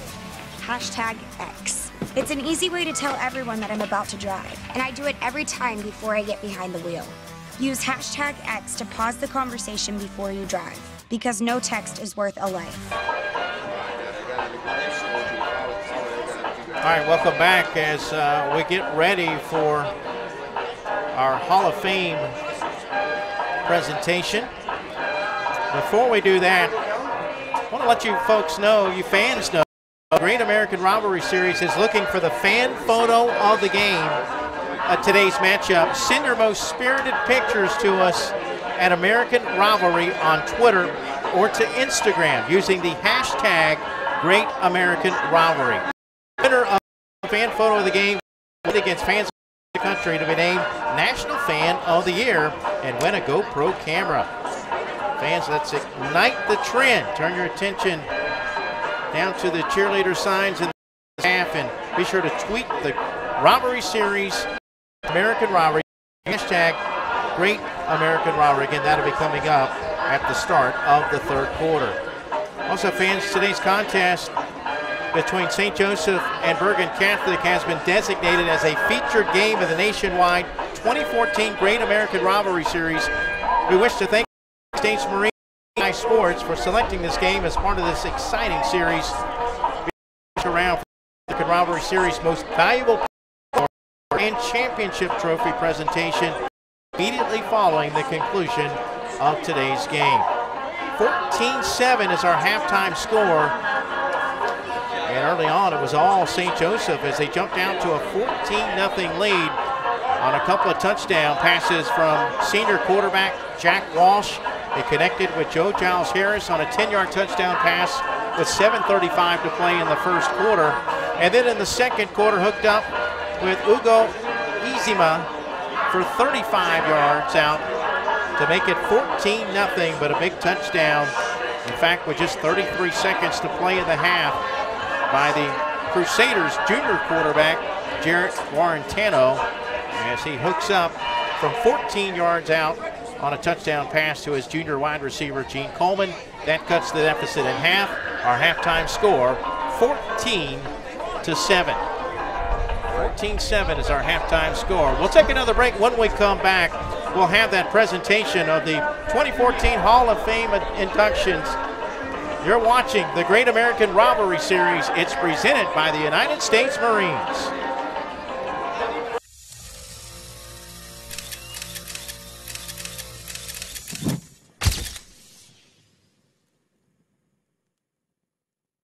There's no need to worry about how you're going to pay for college anymore. The iHelp loan program enables students to fill their needs when financing their education.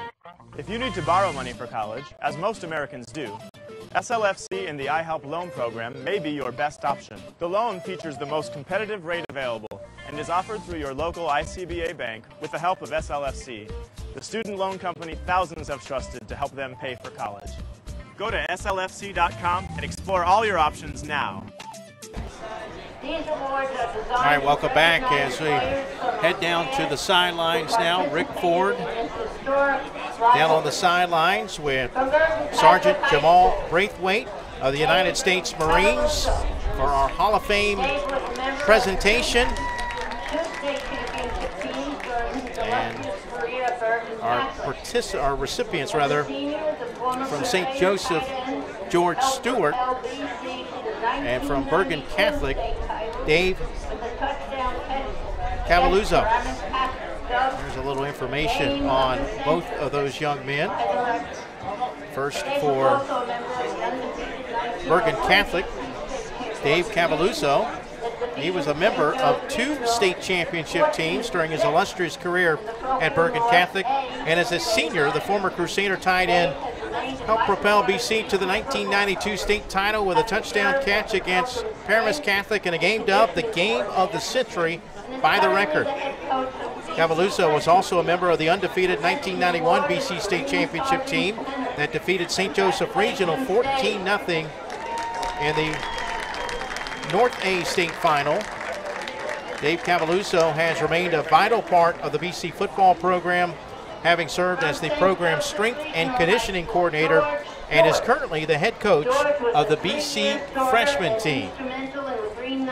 And actually there you see George Stewart. Actually that is Tony Carrott, the athletic director and former head coach, who's accepting the award for George Stewart. And here's a little information about George. He was a 3-year starter and instrumental in the Green Knights capturing back-to-back state championships in the late 80s, 1987 and 1988. His 14-tackle effort against Bergen Catholic, that came in 1987, and it helped the Green Knights win their first ever state title.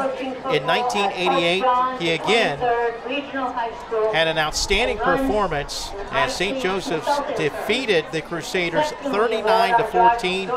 George received first team All-League, first team All-County, and first team All-State recognition. George received a full scholarship to Rutgers University and is now coaching football at Pope John Regional High School and runs an IT consulting firm.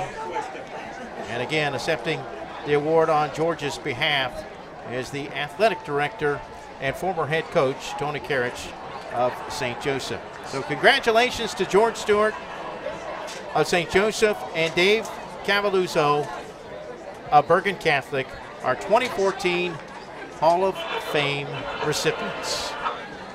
14-7 our halftime score.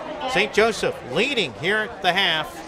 It's homecoming, and they lead by 7 over the Crusaders. Back with more football right after this timeout.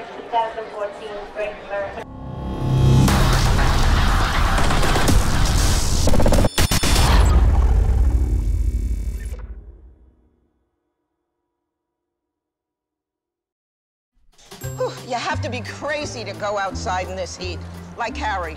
I saw him leaving this morning with that new water thing of his. It's like a snowmobile that floats. Doesn't he worry about being swept out to sea? Or sharks? You're gonna eat that thing all over yourself. Some people want more out of life, and we insure the things that make more possible. Safeco Insurance. Find a local agent at safeco.com.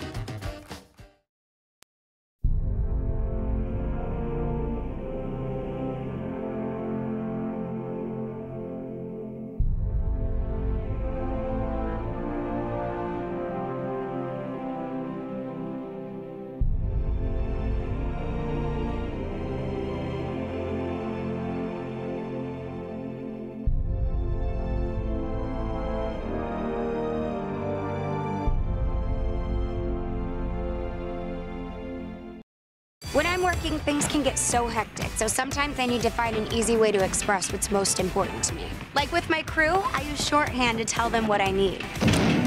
And when I need to talk directly to my fans. But the most meaningful shorthand of all is the one I use when I'm about to drive. #X. It's an easy way to tell everyone that I'm about to drive, and I do it every time before I get behind the wheel. Use #X to pause the conversation before you drive, because no text is worth a life. When I'm working, things can get so hectic, so sometimes I need to find an easy way to express what's most important to me. Like with my crew, I use shorthand to tell them what I need. And when I need to talk directly to my fans. But the most meaningful shorthand of all is the one I use when I'm about to drive. #X. It's an easy way to tell everyone that I'm about to drive, and I do it every time before I get behind the wheel. Use #X to pause the conversation before you drive, because no text is worth a life. You have to be crazy to go outside in this heat, like Harry. I saw him leaving this morning with that new water thing of his. It's like a snowmobile that floats. Doesn't he worry about being swept out to sea? Or sharks? You're gonna eat that thing all over yourself. Some people want more out of life, and we insure the things that make more possible. Safeco Insurance. Find a local agent at safeco.com. There's no need to worry about how you're going to pay for college anymore. The I Help Loan Program enables students to fill their needs when financing their education. If you need to borrow money for college, as most Americans do, SLFC and the iHelp loan program may be your best option. The loan features the most competitive rate available and is offered through your local ICBA bank with the help of SLFC, the student loan company thousands have trusted to help them pay for college. Go to slfc.com and explore all your options now. Your Marine Corps' way of life is to defend the American way of life.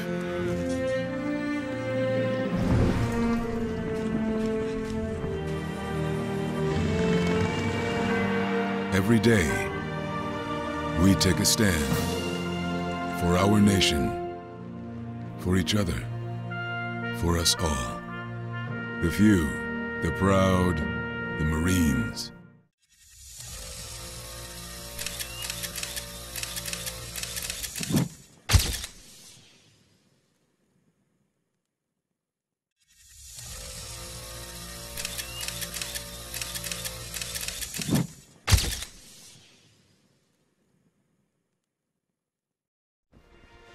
Your Marine Corps' way of life is to defend the American way of life.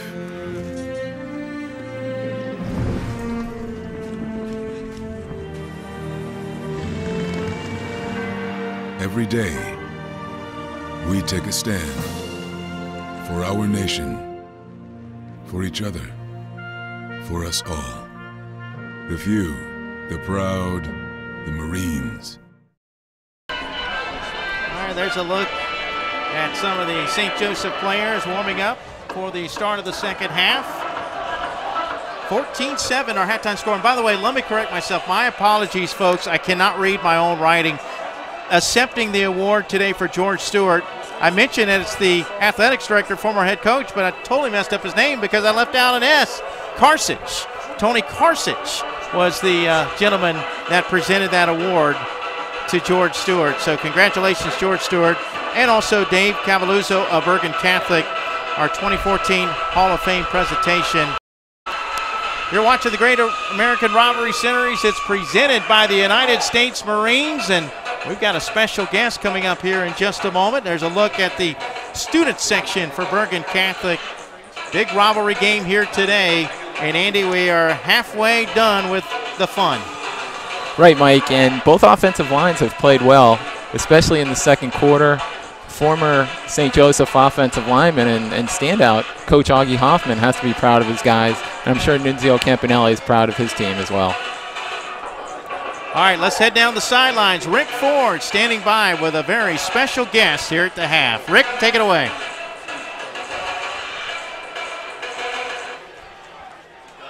Kenner, quite a game already today. What do you think about this big football rivalry you guys have gotten yourself associated with?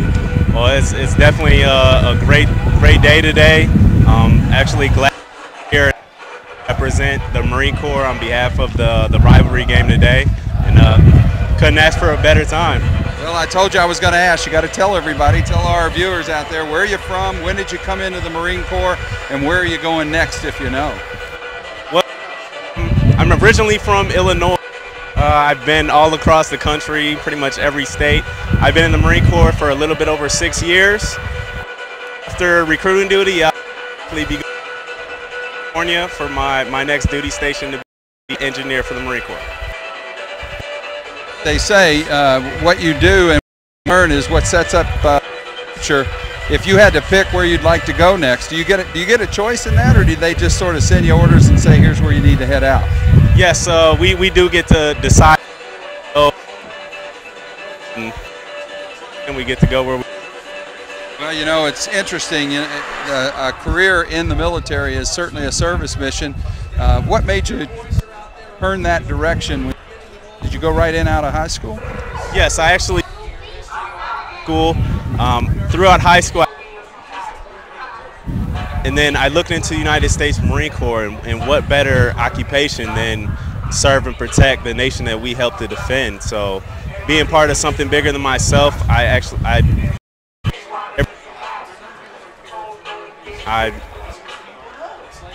Well, we want to say thank you to the Marines for everything you do, and thank you for being a part of the Great American Rivalry Series. Couldn't do it without you. It's been a great 10-year run. This is 10 years with these guys.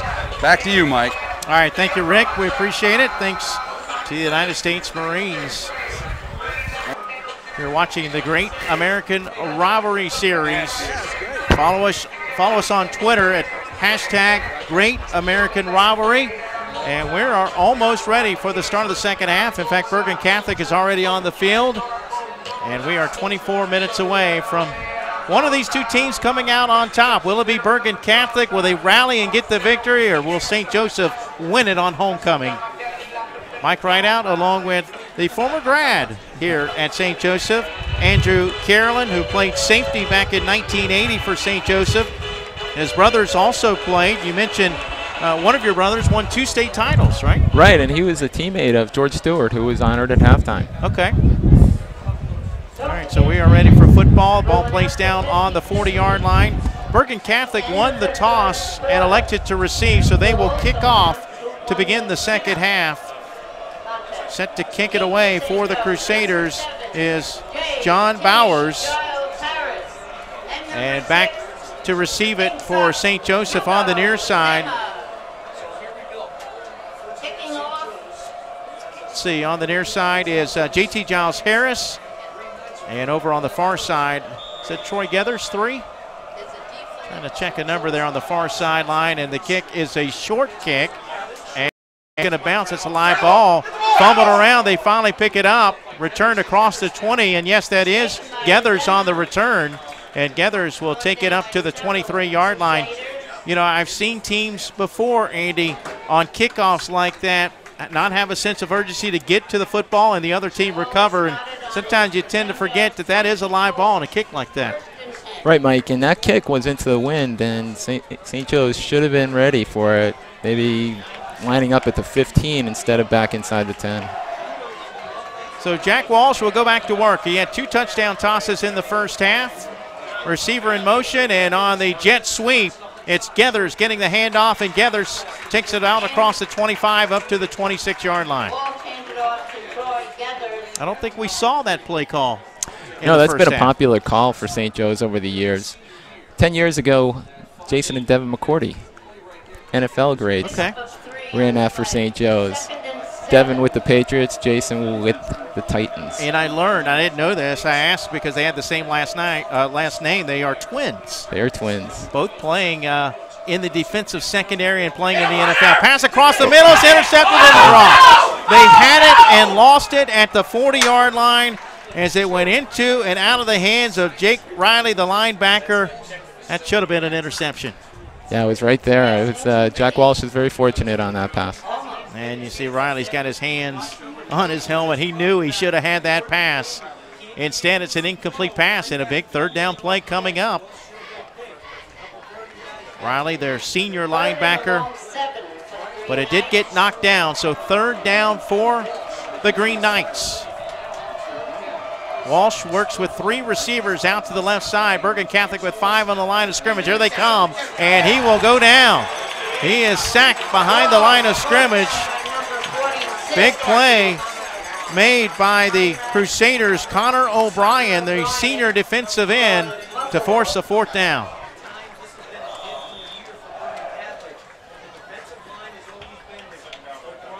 Devin Cividini will punt back at his 10-yard line. And he gets the kick away. They came after him a little bit. Ball is going to bounce out of bounds as Coleman lets it go. And it will be the 36, right at the 36, maybe the 37-yard line for the Crusaders, who have a chance to tie on their first possession of the second half. They trail 14-7, 10:39 to play in the third quarter. Here in the Great American Rivalry Series presented by the United States Marines and Toyota. Coleman out wide to the right. On the near side, it's Corey Garn. Offset I, and Garn in motion to the far side. 5 men on the line of scrimmage for St. Joseph, and they will get a big hole up the middle. Good run on first down by Corey Russo. He's made some good runs into the secondary today. Yes, he's looked good. St. Joe's fortunate Joe Giles Harris was able to trip him up. Otherwise, Russo may have run for 20 or 30 yards.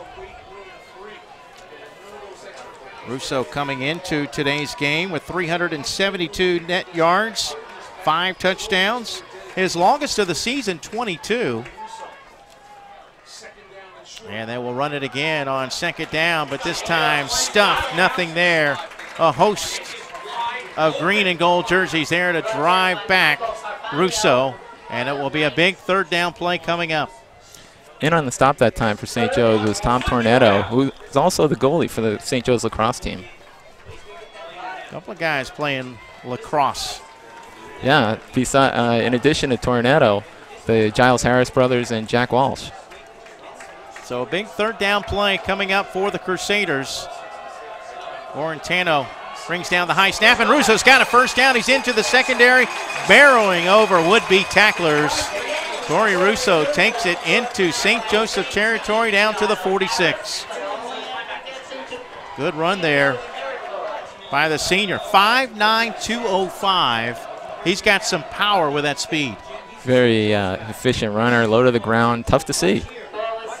He's been effective for Bergen all season. First down and 10 for the Crusaders, trailing 14-7, 9-10 and counting in the third quarter. Bergen Catholic trying to tie the game up. Guarn in motion to the far side. Orentano will hand it off. Another big hole up the middle. 30, 25, 20, and down to the 15-yard line. Good, strong run by Kyle Ellerson. And there was a big hole to run behind.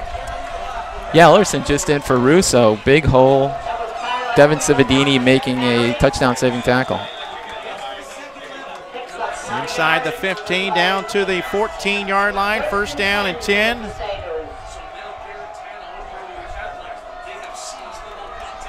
And they'll keep it on the ground. This time Russo off of right tackle. Russo for maybe a couple.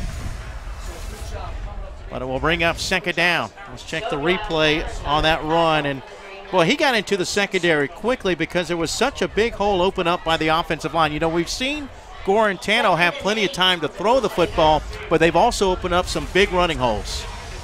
Right, in the first half, St. Joe's tried to clog the middle, contain Gorentano, but on this drive, Bergen is looking good, opening holes for their running backs. Gorentano out of the pistol.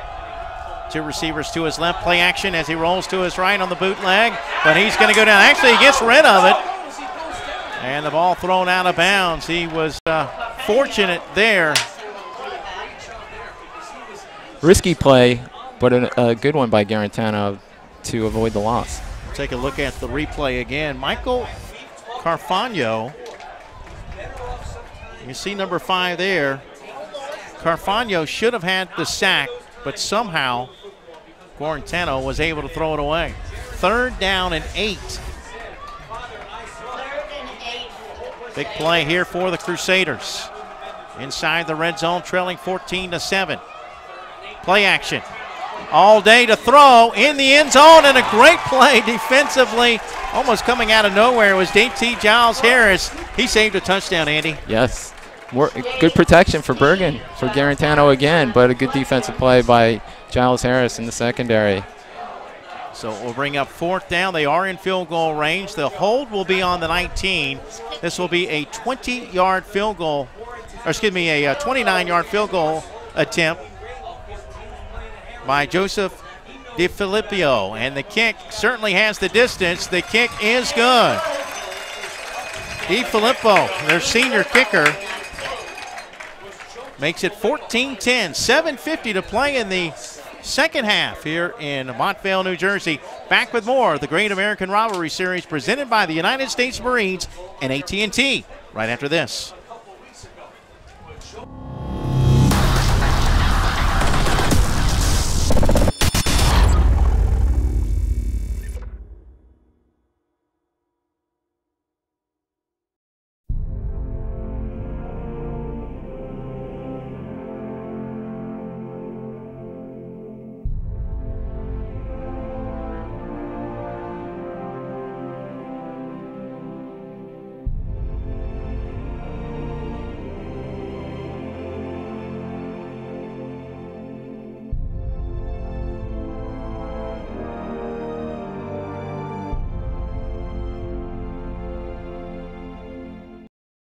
ready to kick it away. They lead, or they trail, 14-10 after the 29-yard field goal by Joseph DiFilippo. They're going to go with an onside kick, but St. Joseph was ready. There is a flag. I don't believe that ball went 10 yards. Or it may have been a player offsides. It was probably offsides on the Crusaders. I'm sure St. Joe's will decline the penalty. Actually, it did go 10 yards, so my apologies. Possible that he kicked it before a play was called?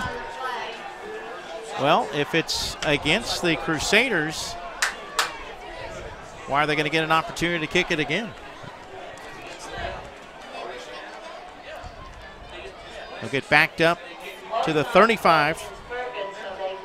Offsides was the call. John Bowers in kicking for Bergen Catholic.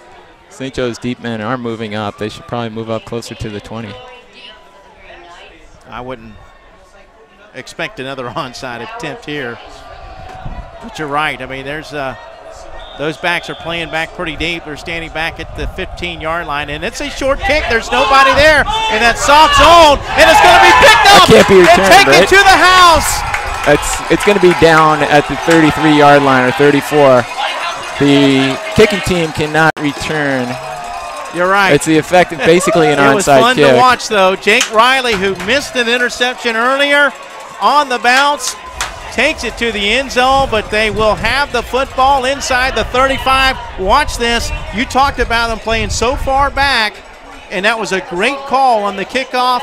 Nobody was there. Riley up, and boy, I would like to see him be able to take that thing to the house. Make it fun. They won't let them return it out of the end zone. You should be able to return it from inside the field of play, but excellent field position for the Crusaders. Guarantano with 3 receivers to his right, 1 receiver to his left, 1 setback. And he's going to call his own number, the draw.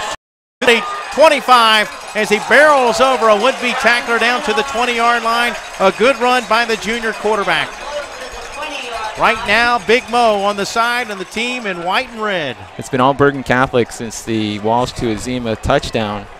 Bergen's had a touchdown, a field goal, and now we're driving again down near the red zone. From the 21-yard line, first down and 10 for the Crusaders. Coleman, the outside receiver. Garn on the inside. Play action. Good play. Pass out incomplete. And a flag on the play, maybe for a late hit. Might have been a late hit on the quarterback. It is a dead ball, personal foul against St. Joseph.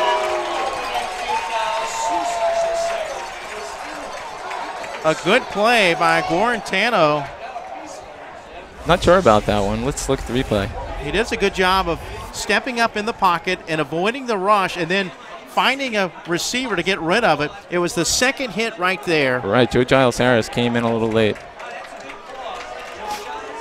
Nice job by our producer, James Crenshaw, getting a look at it. And Joseph Giles Harris whistled for them as it takes the ball down to the 10. It's first down and goal for the Crusaders.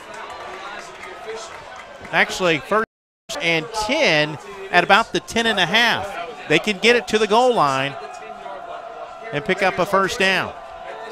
Guarantano takes the high snap, hands it off to Russo. Breaking tackles, he's inside the 5, down to the 1.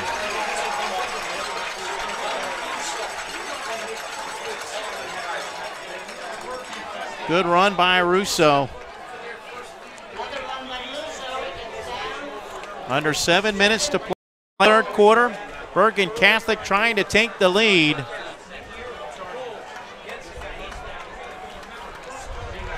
Second down and 1. High snap. Russo off right tackle, going to get in the end zone for the score. Touchdown, Bergen Catholic.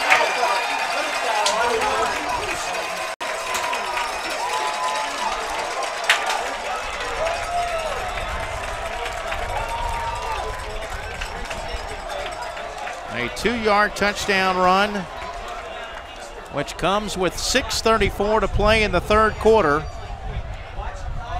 And the point after is on the way, and it is through the uprights. It is. And for The time to Catholic has taken the lead. Right, that's 17 unanswered points for the Crusaders. St. Joe's return team has to figure out this Bergen Catholic kickoff team. You know, coming in, I heard all about the quarterback play of Bergen Catholic, but I've really been impressed with this Corey Russo today. Oh, Corey Russo has run well all season. Today, the Bergen Catholic line is played as well as they've played all season, and Russo is the beneficiary. One of our keys to the game is about the trenches, the offensive. And I think that we've seen the offensive line for the Crusaders play a little bit better than St. Joseph. Not that St. Joseph's offensive line has played poorly, but you got to give the Crusaders a lot of credit. Guarantano has had a lot of time to throw the football today, and this offensive line has opened up some huge holes for the back through, and in particular, Corey has had a big day today. Touchdown on the day for Russo. Right now the wind wreaking havoc as John gets set. Someone's going to have to hold.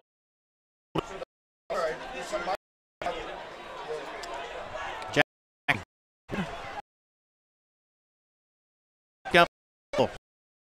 to the touchdown.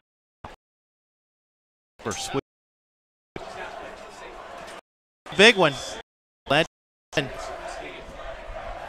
There's the kick, end over end. This one returnable at the 9. Gathers across the 20, finds a seam, and finally brought down from behind near the 35-yard line. St. Joseph with 6:28 to play in the third quarter trails for the first time today, 17-14. St. Joe's offense really needs to stay on the field and put together a drive on this possession. The defense has been out for St. Joe's for most of the half. Walsh under center. He threw 2 touchdowns in the first half. He looks to throw here. In trouble. He was able to get rid of it. But boy, he came close to being sacked. Sal Morrow, 6'3", 240-pound junior, all over him.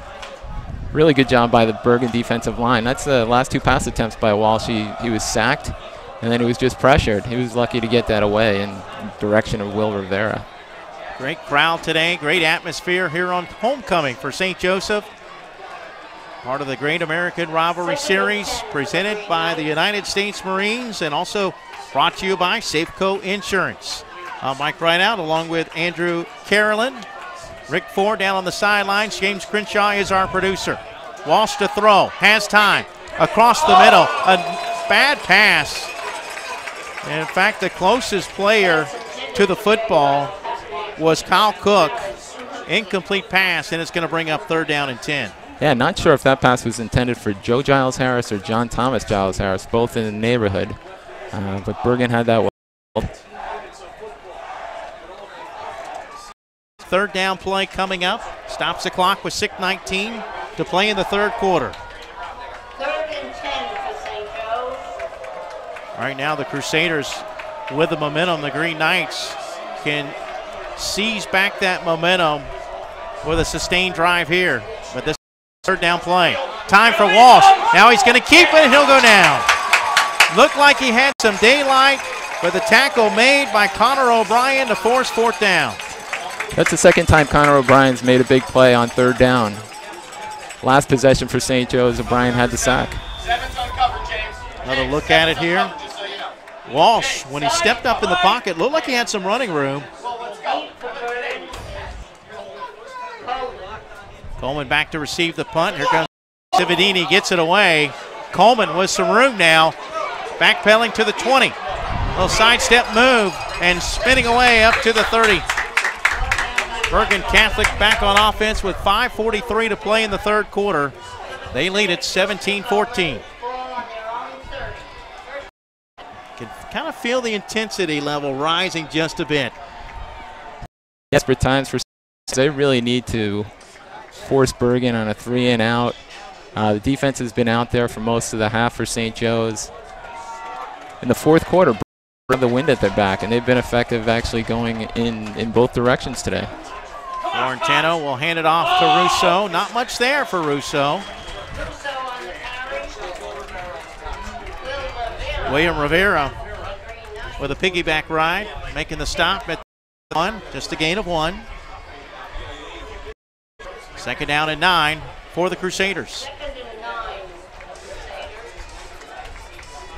Florentano completing a 14-yard touchdown pass to Coleman with 33 seconds to play in the half. That gave them a little bit of momentum, but that kickoff, when they recovered the fumble by Riley, has really now. All day to throw, and wide open but dropped. Russo had it but couldn't hold on to it at the 35. Russo had some room if he was able to come up with that catch. The St. Joe's linebackers taking a pretty deep drop. Now a big third down play coming up for the St. Joseph defense. That's right. This is critical. If Bergen can get a first down, keeps the defense field obviously, and these guys could probably use a breather. If Russo makes that catch, he picks up the first down. He just couldn't hold on to it. So it's third down and 8, maybe closer to 9 needed for the first down. Guarantano will work with 2 receivers to either side. 4 men on the line of scrimmage for St. Joseph. Good protection as Guarantano out of the pocket, looks downfield and is swatted away on the far sideline by JT Giles Harris. Well, he made a deflection in the end zone, and he made a good play there to prevent the Center team from picking up a first down, and now it looks like they have good field position. Evan Cividini set back a couple times. The Crusaders have been able to pin St. Joe's inside the 10. Not likely this time going into the wind. Bowers sent to punt it away inside the 20-yard line. And there's the punt to Cividini, who takes it across the 40 up to about the 43-yard line.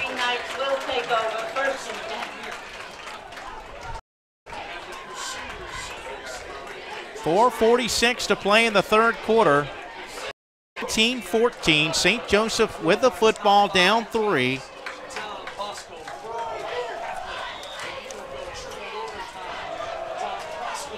The near side receiver, JT Giles Harris. This time they work out of the I formation. Walsh will hand it off to his tailback. Nothing there for Kearns. We do have a flag on the play on the far side of the field. That was a quick flag. I'm not sure if it was movement on St. Joe's or if Bergen had lined up offsides.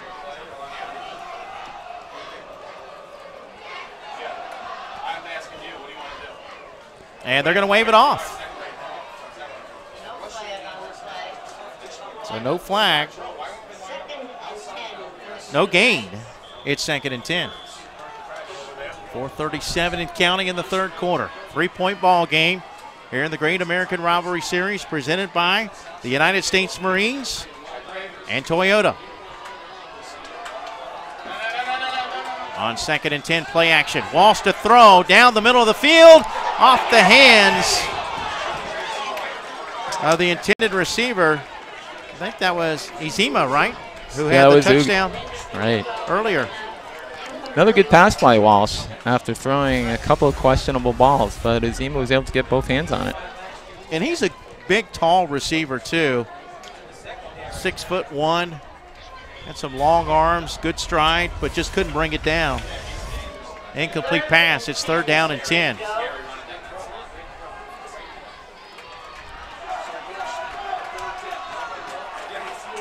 Walsh will work out of the shotgun. Walsh has time, has a receiver wide open. It's caught far sideline by Troy Gathers. He's got a first down a little bit more. As the catch is made at the 31-yard line of the Crusaders. That was the first down for the Green Knights this half, so that was big, big for St. Joe's. Gives the defense a little time to rest, and now St. Joe's is within striking distance. Well, it's big, too, because it came on a 3rd down and long play, but a good pass by Walsh. Gathers was wide open on the play. Handoff, but not there.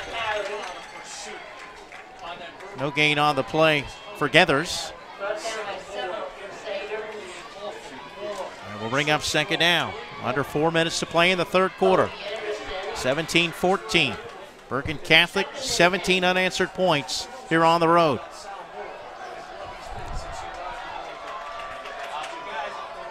Walsh will hand it off. They run option.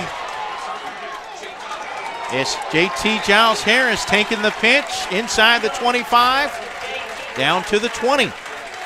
I like that little option play, handing it off to the running back, who then pitches it. Right during the booth with another TV crew and the Bergen Catholic coaches, and the Bergen read that play. Fortunately for St. Joe's, the defense did not. First down and 10. Is to JT Giles Harris. Running off left tackle, down to the 15.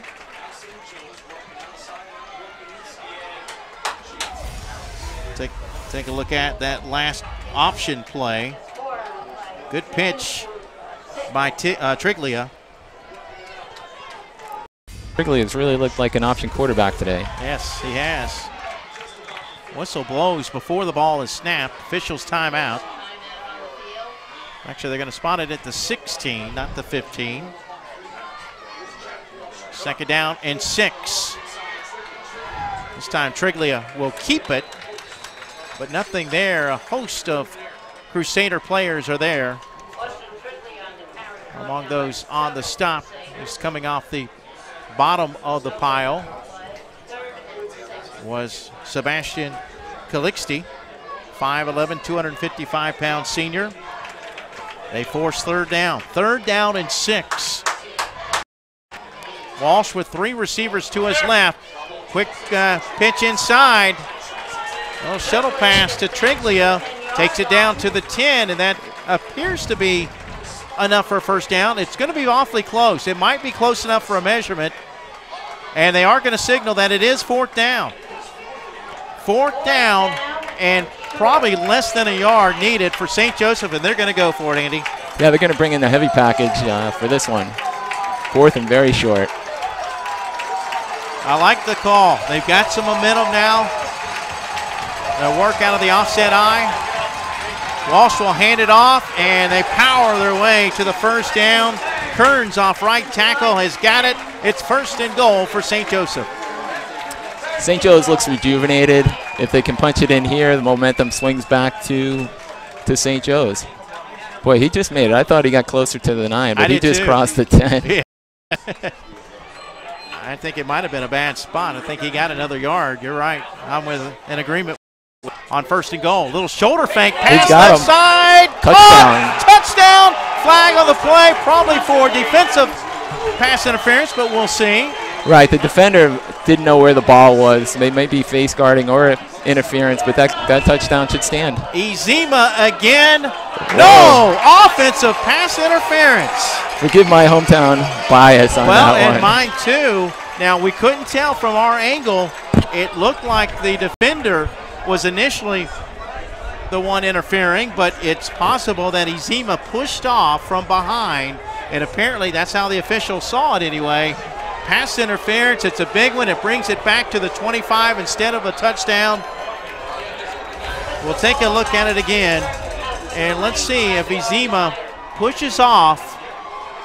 It looked like, see, that's the push that I saw initially, but it's more like a tap. But you can see the other side. As you look at it again, there's a little tap there. Right, it didn't create much separation. Kind of a surprise that one was called. Inside the 20 on that last play.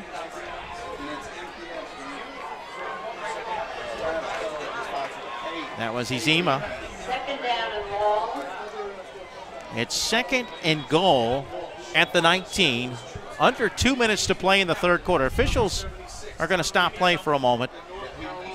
I'll tell you, again, looking at that last play from that angle, if he pushed off, he didn't push off by much. At least you couldn't tell that he pushed off. No, it didn't look like he gained much of an advantage. Nice pass by Walsh on that one. Yeah, he put it right where it needed to be. You're right. Would have been his third touchdown pass of the game, but instead the pass interference backs him up. Second down and goal from the 19-yard line. And actually they're going to run some additional time off the clock. They'll count it 1:36. 35. There you see the clock ticking down. And they'll stop it with 1:29 to play in the quarter. 1:29 to play in the third quarter. St. Joe's trails 17-14. They're in field goal range, but they're thinking 6. Walsh to throw again. Has time. He wants to go again. Back corner caught. Was he inbounds? Yes. Touchdown, Troy Gathers. Another outstanding pass by Walsh.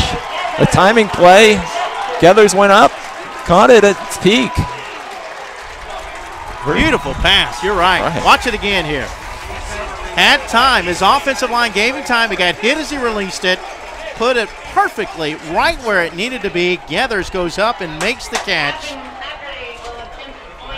A 19-yard touchdown pass. 2nd and goal.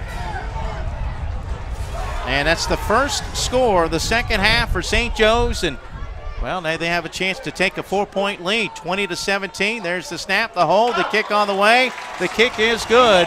1 minute and 13 seconds to play in the third quarter.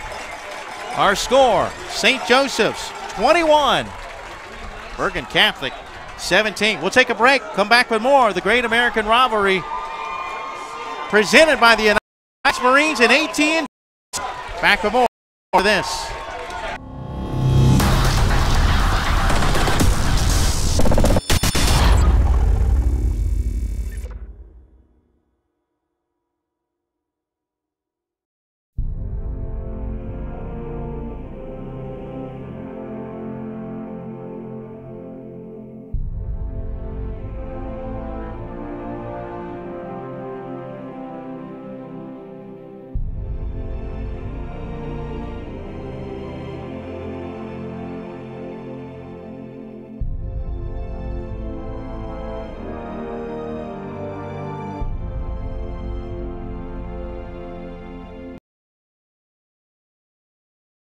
Maryland.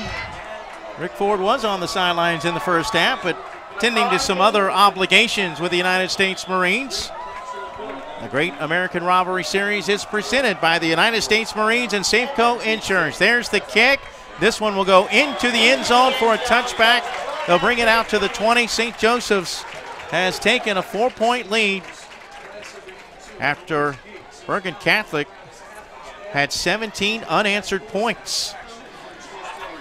By the way, that was Gavin Haggerty's 6th touchback of the season, and I'm sure that makes kicking coach Len Davis proud. Len has been coaching for over 60 years. Wow. This is his 12th year at St. Joe's. All right, let's see if the Crusaders can answer. Actually, we got a new quarterback, I think. That wasn't Gorentano. That was Garn. Playing, I don't know if he's playing Wildcat or he's going to come off the field now.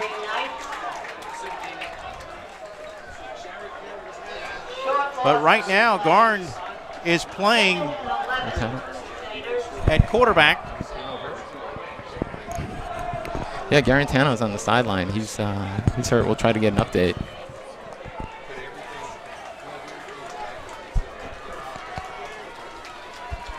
Second down and 10. And they'll have to run, and nothing there. A big loss on the play. That was Joe Giles Harris. St. Joe's is really looking at this quarterback change and not respecting the pass. We'll see what happens on third down. And that should be the final play of the third quarter. 10 seconds left. And that will do it. We are headed to the fourth quarter. What a ball game. We hoped it would be, and it has been, here in the Great American Rivalry Series presented by the United States Marines at the end of 3 quarters.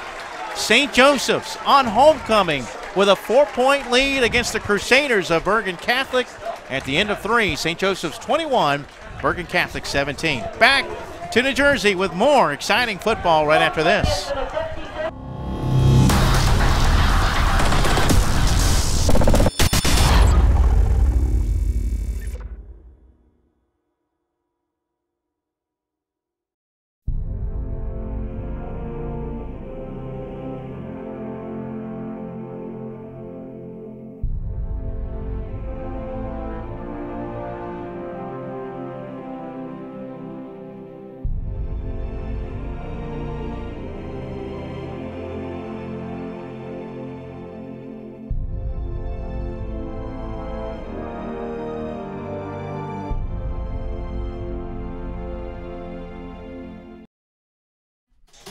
You have to be crazy to go outside in this heat, like Harry. I saw him leaving this morning with that new water thing of his. It's like a snowmobile that floats.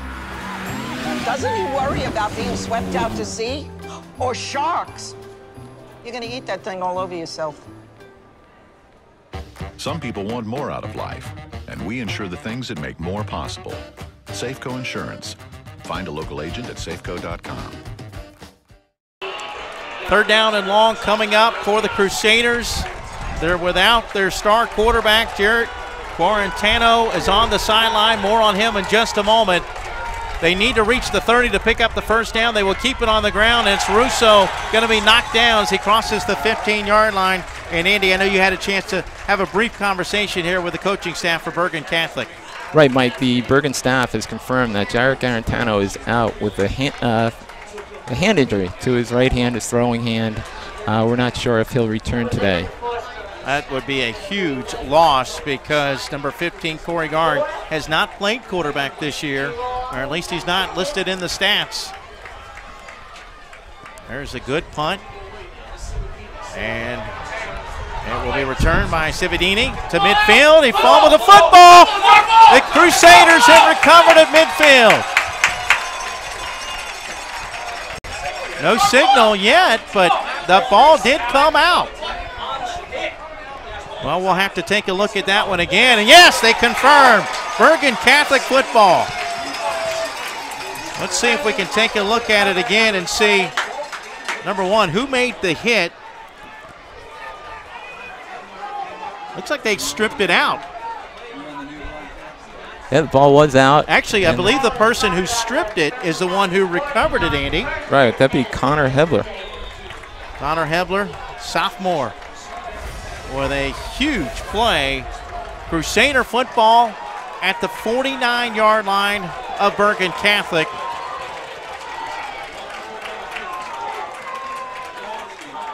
And then we'll run it straight ahead with Russo as, again, Guarantano, for now anyway, is on the sidelines, not in at quarterback because of the injury. It's going to be up to this offensive line, and we're probably going to see a heavy doses of Corey Russo now. That's a good run there, a gain of 5, second down from the 47. Actually, a gain of 4, excuse me, 2nd and 6. St. Joe's has 8 in the box. Yeah, they know the run is coming, and they will throw Ellerson for a loss. It was a high snap, not a great exchange, but you're right. They were bringing everybody to stop the run, and they did, in fact, do that. In fact, it's a loss on the play, back to the original line of scrimmage. Third down and long coming up. On that last play, Devin Cividini, the St. Joe's safety, was the only defender not within 4 yards of the ball. Now we see Troy Geathers dropping back. The chant of defense from the St. Joseph crowd. High snap, quarterback keeper, nothing there. Got to be careful. Almost a late hit out of bounds. Was shoved out of bounds over on the sidelines, but no. Fourth down, and St. Joseph's will get the football back with under 10 minutes to play in the game.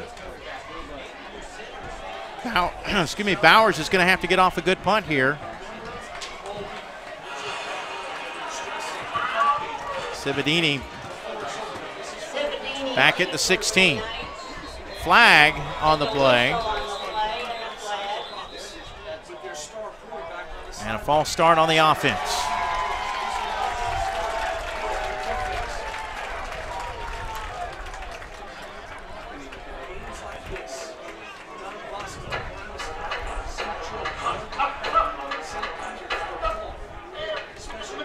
Mike, last time Bergen had a penalty on a kick was the kickoff after their field goal. St. Joe's had recovered the onside kick. Bergen kicked off again. It was a bit of a pooch and recovered by the Crusaders. Yeah, Riley was the one that picked it up on the bounce. A Tony dropped interception. It led to a touchdown, but that was when they had their star quarterback game. Without him, I'm not sure if they can make a comeback in this one.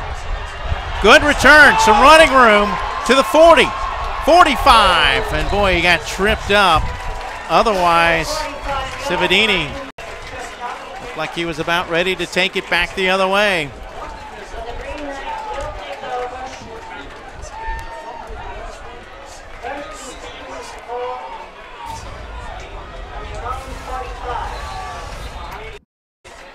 So first down and 10 from their own 45-yard line.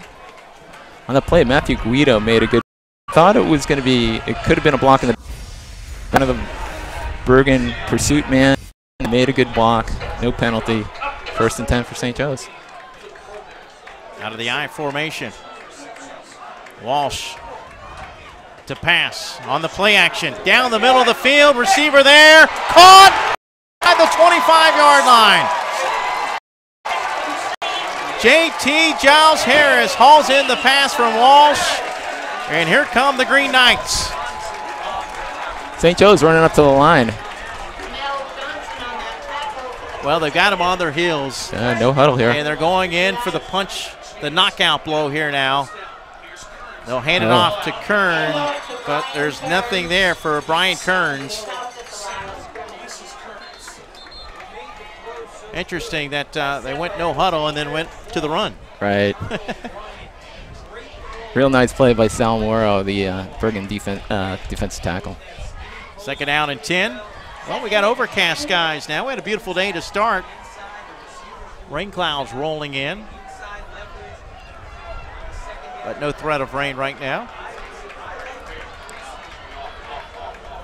Walsh with a receiver to either side, but in motion is Giles Harris to the near side, and it's Kearns again running off left tackle. He breaks one tackle.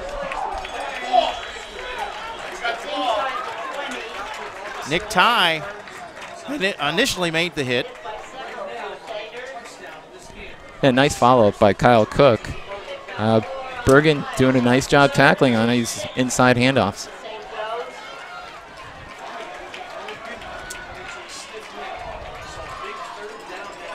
Third down for the Green Knights. St. Joseph trying to win their third in a row and get to 4-1 on the season. Walsh to throw, right side, caught by JT Giles Harris, but a good open field tackle on the far sideline. I believe that was Coleman who made the stop. And it will bring up fourth down. It's decision time now for St. Joe's. What do you do here? It's looks a manageable fourth down. Yeah, St. Joe's going to call timeout. I mean, if it were me, I'd kick the field goal knowing that the quarterback on the other side is injured, may not return. That gives you a 7-point lead. You know you can't lose on a touchdown, but then again, they can put them away, and this is the reason why we're up here broadcasting and not down on the field coaching. Right, we don't have to make these stressful decisions. No. But it looks like St. Joe is looking to run the clock down. And yeah, they will. And then call a timeout to talk things over with 7:28 to play. 7:28 to play in the game. 21-17, St. Joseph's. Back with more of the Great American Rivalry Series, presented by the United States Marines and also brought to you by Toyota.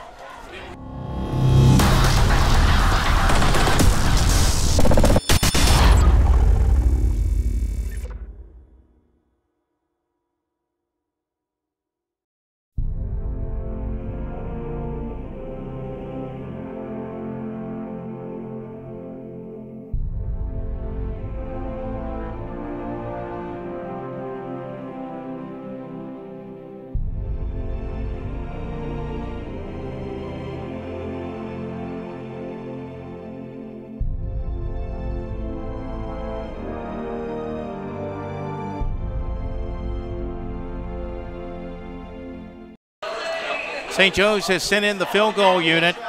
Jack Walsh will hold at the 21. This will be a 31-yard field goal attempt by Gavin Haggerty. Right-footed kicker puts it up.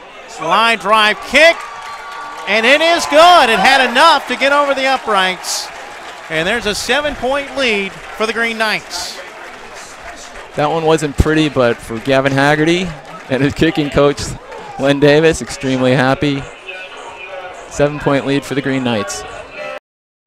And that's now 10 unanswered points for the home team. 7 minutes, 24 seconds to play in the fourth quarter.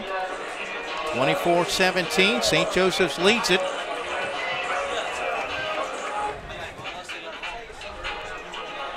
Our senior kicker, Gavin Haggerty.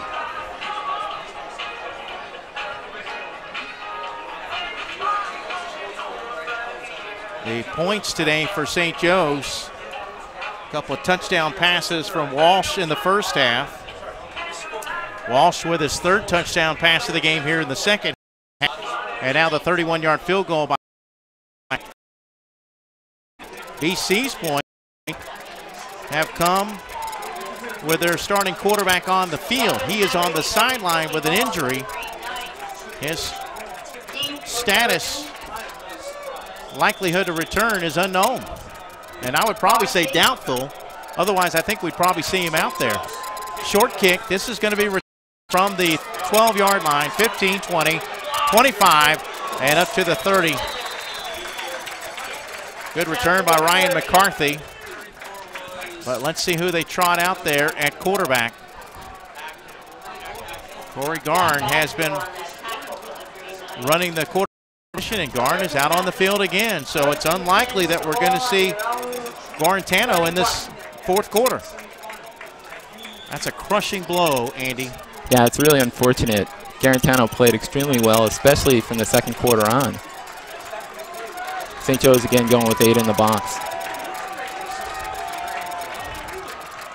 Garn, well, turn to hand it off, nobody there. Busted play, and he'll go down. That's the second time we've had miscommunication between the quarterback and running back for Bergen, both times resulting in negative yardage.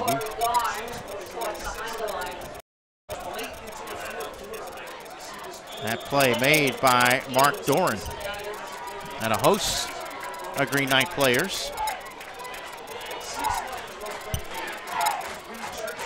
The chant of defense from the home crowd. Loss on the play. It's second down and 14. They need to reach the 41 to pick up a first down. They really don't have much time to get this play off. Watch for a delay game.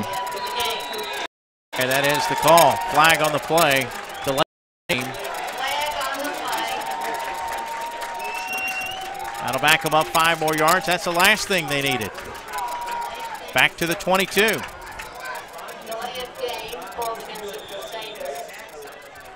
You're watching the Great American Rivalry Series. Today we're in Montvale, New Jersey. Bergen Catholic had scored 17 unanswered points to take a 17-14 lead in the second half, but St. Joseph with 10 unanswered points to reclaim the lead, 24-17. Offset eye out of the pistol. Garn will hand it off. Russo getting to the outside, but nothing there. Making the stop was Troy Gethers, and it will bring up third down and long. Right, Mike, a real tough situation for Bergen without their quarterback, third and long, especially difficult. We'll see if Bergen can get Garn outside, give him some time. Maybe he can find a receiver. Bergen's going to go with trips to the right. And it's time to start thinking, too, about our player of the game. I think Walsh might be in the clubhouse. Rest looks good. Yeah. That's offsides on St. Joe's. Nice play by Garn, drawing St. Joe's off. Side. It's still third and long, but makes it a little more manageable. We know how quickly the player of the game can change, so we have only minutes to play.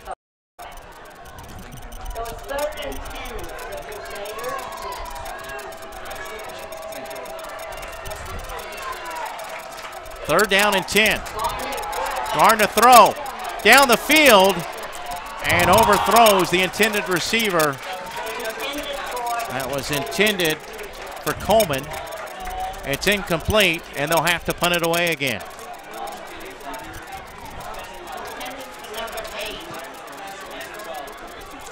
Mike, with 5:32 left on the clock, if St. Joe's should get decent field position, if they can move the ball, run some time, get another score, that could put this game out of reach. I agree. Bowers to punt it away. Savidini will let it bounce, and it's going to take a Crusader roll all the way down to the 10-yard line. That is a break that they needed. Oh, absolutely. Bergen, beautiful punt. It was low. It was a liner. Directional. It worked out extremely well for the Crusaders. Now it's up to the Crusaders defense to try and make a stop and give their offense a shorter field to work with since they're a little understaffed.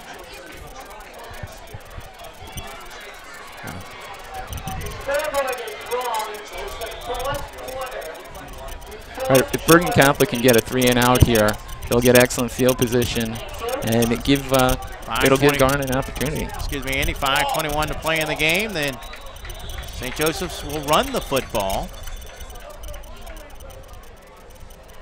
You know, they obviously want to try to move the sticks, but they also want to run some clock.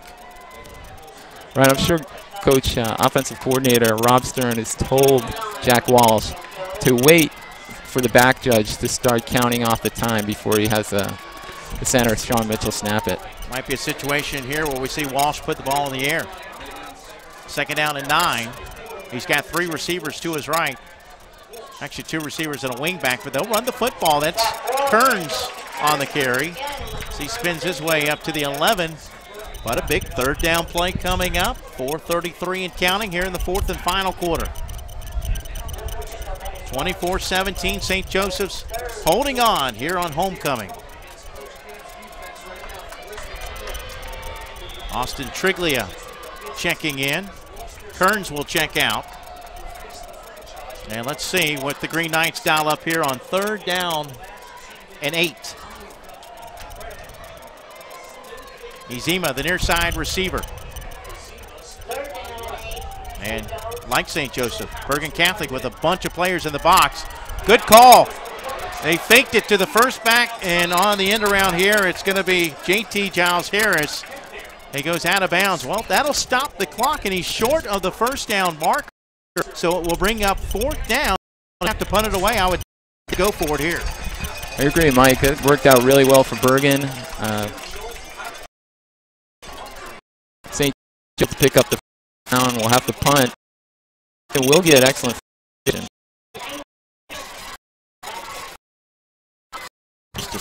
Our most valuable player. It could, if Bergen Catholic is able to get some excellent field position here, they're setting it up for the return. It's going to bounce near the field. You got to be careful there. Ball comes loose, but it's fallen on by Bergen Catholic. Boy, I believe it was Gordon Dunbar who fell on it, and they dodged a huge bullet there. Boy, the kicking game has really provided a lot of excitement today for both teams. Yeah. Bergen recovered a pooch kickoff. St. Joe's had an excellent punt return in the 1st half. But you can't ask for more. Your star quarterback is on the, but with 3:45 down 7, the ball at midfield. Great for our viewers, not so good for St. Joe's guys in the booth. 1st down and 10. Wanted to hand it off, but there was nobody there. But it's a good run straight ahead. Corey Garn picks up some good yardage when that thing could have gone over his head. Good play. 46-yard line.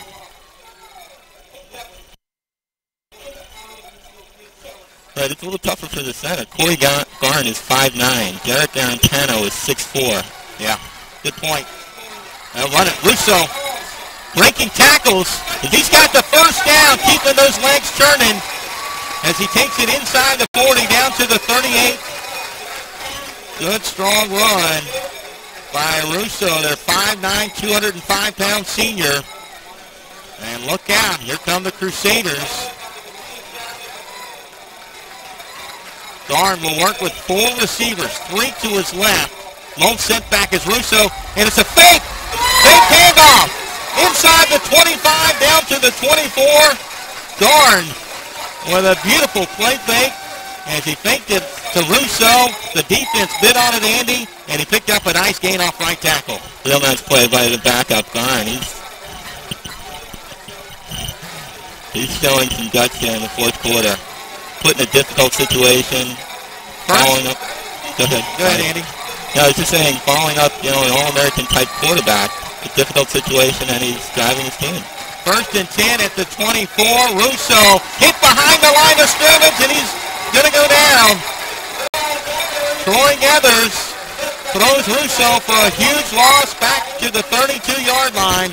2:27 and counting here in the fourth quarter. Take a look at it again. Troy Gathers read this from the start, and he had Russo for about an 8-yard loss. And you see that Anello missed his block, which led to the open field tackle there by Gathers. Timeout taken with Crusaders facing a 2nd down and long. Don't go anywhere, folks. Well, I was going to say don't go anywhere because we were going to take a break, but we're going to keep it right here. But on 2nd and long, Coach Nunzio Campanelli probably just wants to get into a manageable 3rd down situation. If he can get 10 yards on this, it'll be, a 3rd and 10, and then it's 4 down territory, obviously.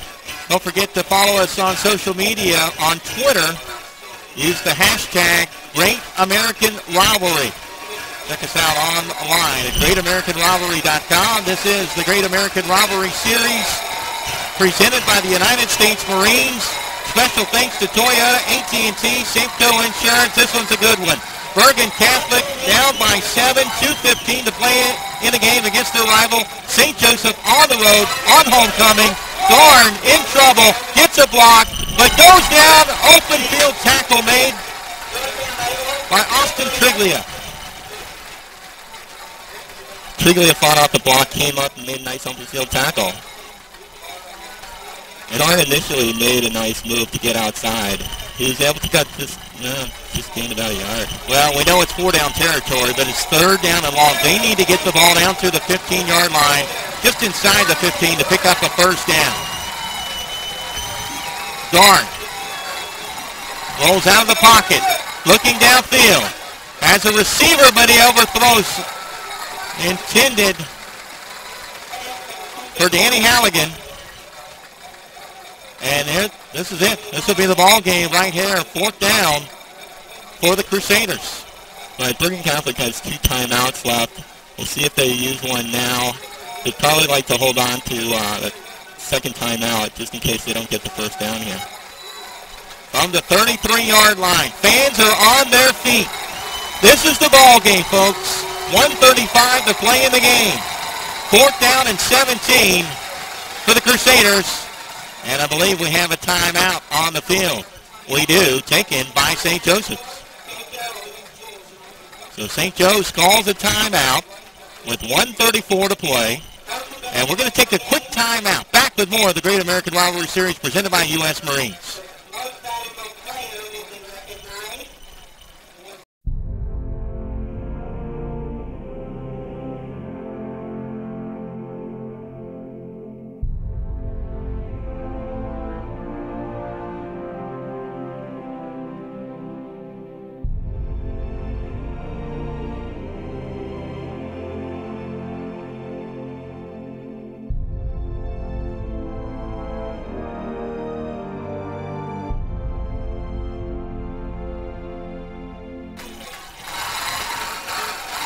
Well, this is it for Bergen Catholic. 4th down and 17 at the 33 of St. Joe's. Fans are on their feet. Crusaders down by 7. Dorn stepping up in the pocket. Still looking. Ball tipped and caught to the 5. Touchdown Crusaders. Gene Coleman has done it with 1:22 to play in the game. Great job by Corey Dorn extending that play and waiting for his receiver to come open.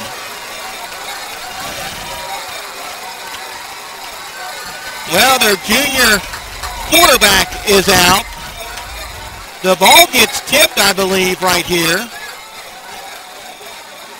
And it's the junior there. Yep, a little bit of a tip. And it's the junior wide receiver that comes up and helps out his quarterback. and then makes a great run into the end zone for the score.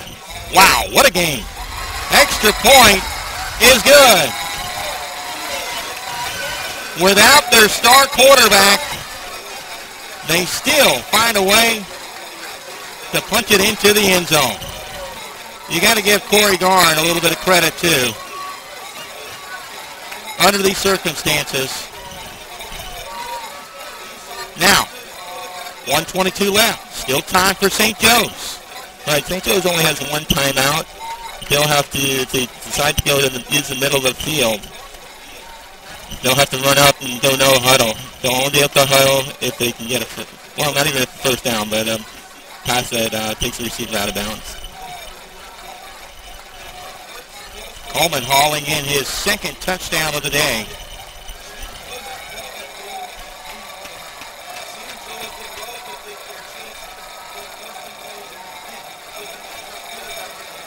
If they aren't able to come back, I got to be honest, I'm a Florida boy. What are the overtime rules here in New Jersey? Alternate possessions from the 25. Okay, just like Florida. 24-24, 1:22 to play. What a game. That ball is going to go into the end zone. Boy, I tell you, if that thing bounces back out, that's a live ball. Yeah, I'm sure the St. Joe's coaching staff was sweating that one out. St. Joseph's would like to win it in regulation. Jack Walsh has thrown 3 touchdown passes today. Another important factor is St. Joe's is going into the win, so field goal range for Gavin Haggerty. A little over 30 yards. He made a 31-yarder earlier in this quarter, but not by much. Jack Walsh has time, has a receiver open, caught, and he's out of bounds. Troy Gathers makes the catch at the 41-yard line. You know what, Andy? There's a lot of time left. 1:16 to play.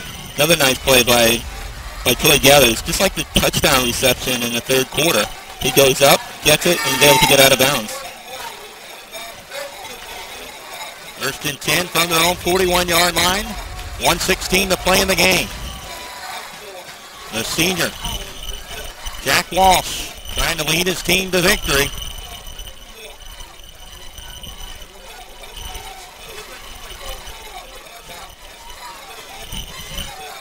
This is why, one of the reasons why this is a rivalry. When you get games like this between these two teams, Walsh in trouble, steps up in the pocket, not able to get away. He's going to go down at the 44-yard line.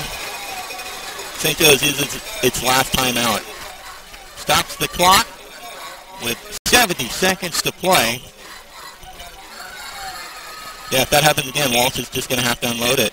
Throw an incomplete pass, just get rid of it, so that St. Joe's can extend this drive. It was a thriller a couple of years ago, an overtime game won by St. Joseph's. I believe 38-37 was the final. Let me look at my, you're correct. Is that right? 38-37, overtime, unfortunately for Bergen, a missed extra point. And that actually was the first overtime game between these two teams. We may have a second.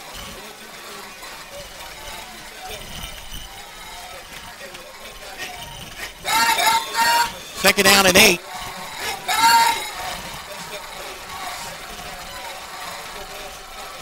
Play action. Walsh down the field. Overthrows the receiver. Izima inside the 25. It's going to bring up 3rd and long for St. Joe's. Bergen still has 2 timeouts. If they can get a stop here, it's an incomplete pass. Bergen will have an opportunity.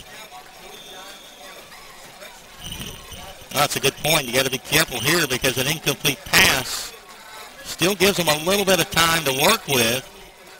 On the other hand, you get about, I got to get about 25 yards in order to get in range.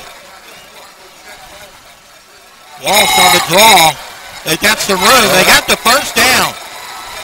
Austin Triglia. Good run there by the junior. St. Joe's has to go no huddle here. Clock will start as soon as the change is set. Down to the 47-yard line, under a minute now as the clock runs. St. Joseph trying to win it in regulation. We're tied at 24. Walsh has time. He looked left, comes back right, and overthrows JT Giles Harris. Well, that will stop the clock with 46 seconds to play. St. Joseph's is out of timeouts.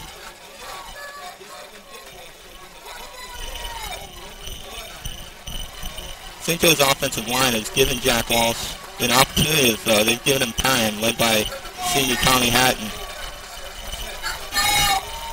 Play action, Walsh to throw, in trouble, dumps it off, almost intercepted. The player in the area for the Crusaders was Jack Painter.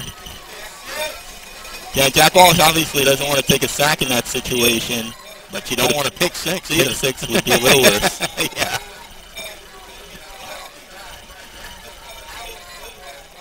.41.5 seconds left. 3rd down and 10 for the Green Knights. Bergen Catholic tied it a moment ago on a 33-yard touchdown pass from Corey Garn to Gene Coleman. Walsh with a safe pass underneath. A stretch. I don't know if he got the first down. It appears to be a yard short. Joseph Giles Harris signaling that he got it, but it looks like he is going to be a little short. The clock's running. 26 seconds left. They're out of timeouts. This is a 4th down play. This might be the final play of the game. 5 receivers set. Actually, they're going to run it straight ahead and try to get the first down. If St. Joe's has the first down, they'll have to spike it as soon as the change is set. It appears they've got the first down with 10 seconds to play. As you mentioned, Walsh can throw it into the turf to stop the clock, and that'll give them probably one more play.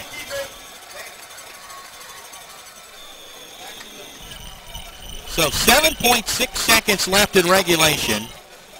Time for one more play. And a Hail Mary. At least he's got a little bit of room to work with, even though they're throwing into the wind. I mean, it's a manageable Hail Mary play here. Yeah, look for Jack Walsh to throw to Troy Gathers or Ugo Azima to go up high. Try to make a reception. They really need to go to the end zone on this play. Timeout called by Bergen Catholic. We'll take one with them. Timeout on the field. We'll take a break. 7.6 seconds left in the game. We're all tied at 24. You're watching the Great American Rivalry Series presented by the United States Marines.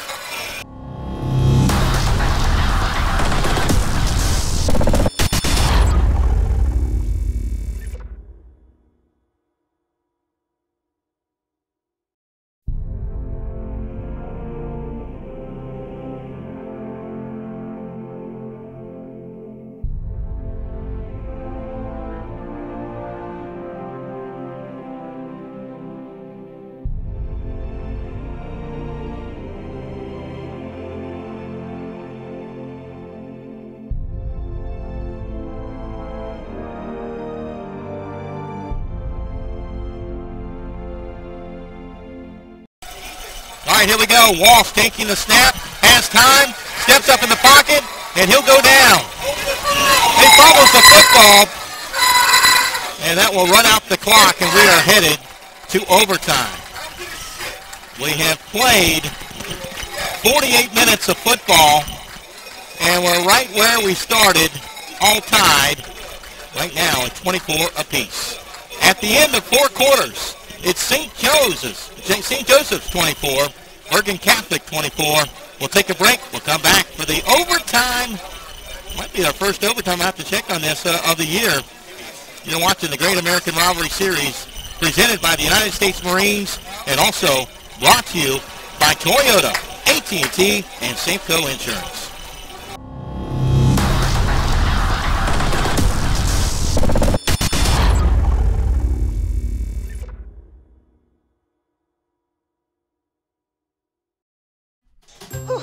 to be crazy to go outside in this heat, like Harry. I saw him leaving this morning with that new water thing of his. It's like a snowmobile that floats. Doesn't he worry about being swept out to sea? Or sharks? You're gonna eat that thing all over yourself. Some people want more out of life, and we insure the things that make more possible. Safeco Insurance. Find a local agent at safeco.com.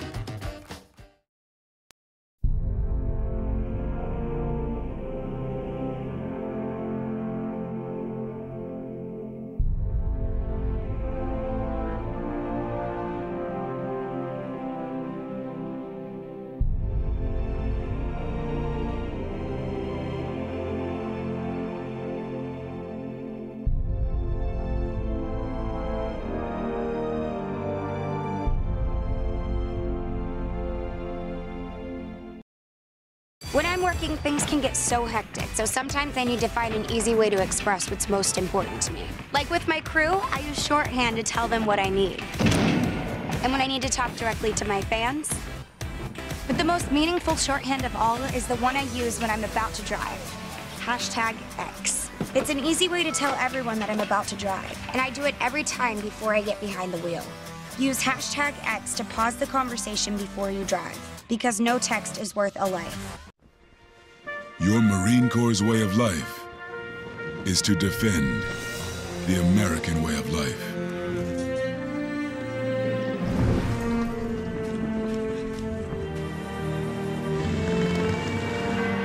Every day, we take a stand for our nation, for each other, for us all. The few, the proud, the Marines. Whew, you have to be crazy to go outside in this heat, like Harry. I saw him leaving this morning with that new water thing of his. It's like a snowmobile that floats. Doesn't he worry about being swept out to sea? Or sharks? You're gonna eat that thing all over yourself. Some people want more out of life, and we insure the things that make more possible. Safeco Insurance. Find a local agent at safeco.com. All right, the captains, well, I like the show of sportsmanship right there, hugging each other for a job well done through 4 quarters of play. We're headed to overtime, the coin toss to determine our overtime period. 24-24 at the end of regulation. Big one here in the American Rivalry Series, presented by the United States Marines, also presented by Safeco Insurance. There's the flip for the Joseph could have won the toss, but we don't know for sure.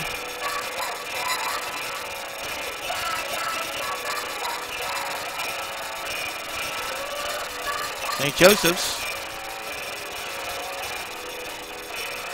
Bergen Catholic will be going towards the north end zone. There we go. Homecoming, rivalry game. This one's been a lot of fun, Andy. Right, Corey Garn. Let's see if he can make some magic happen in the overtime. A miraculous 4th down pass to Gene Coleman sent us here to overtime. On a ball that appeared to be tipped, but Coleman came back to the football, helped his quarterback out, and then went into the end zone to complete the 33-yard touchdown pass with 1:22 to play in the game.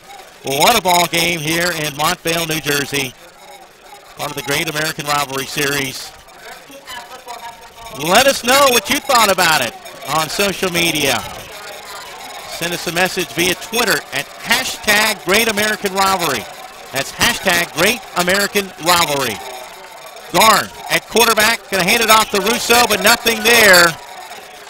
Each team will start out at the 25-yard line, as we noted toward the end of the game. Right, Mike, the clock does not come into play at all in overtime. Alternate possession, the only clock would be kept by the judge. It's a gain of 1. Get down and 3 receivers to the right for Corey Garn. as he will hand it off to Russo. Tripped and fell. It's a loss on the play. Back to the 26. Third down.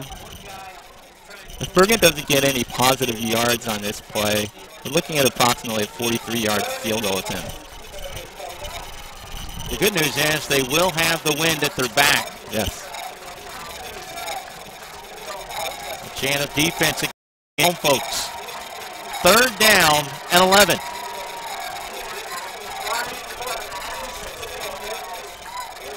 Garn. Across the middle, caught. First down more. 10, 5 to the goal line. Touchdown, Bergen Catholic. It's Gene Coleman yet again.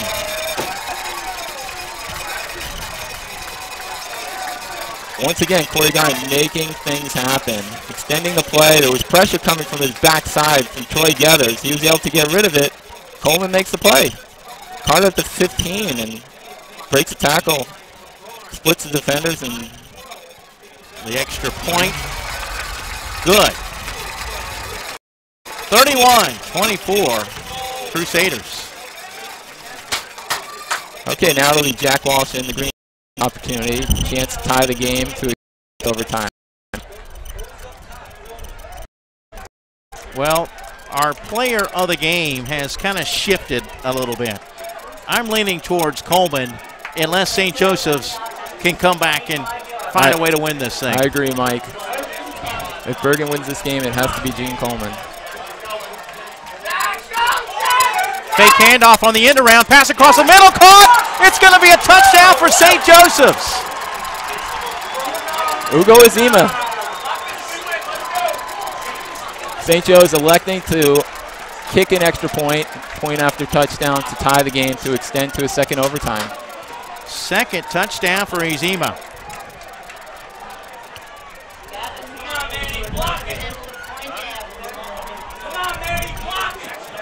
This is an important extra point for the tie to send us into double overtime. Kick is high enough, long enough, and the kick is good. We are headed to double overtime. Well, another touchdown pass by Jack Walsh, so if St. Joe's can hang on, or to take the lead and go on to win, he would be a candidate, obviously, for player of the game. We're headed to double overtime with our score. St. Joseph's 31, Bergen Catholic 31. Back with more of the Great American Rivalry Series presented by the U.S. Marines right after this.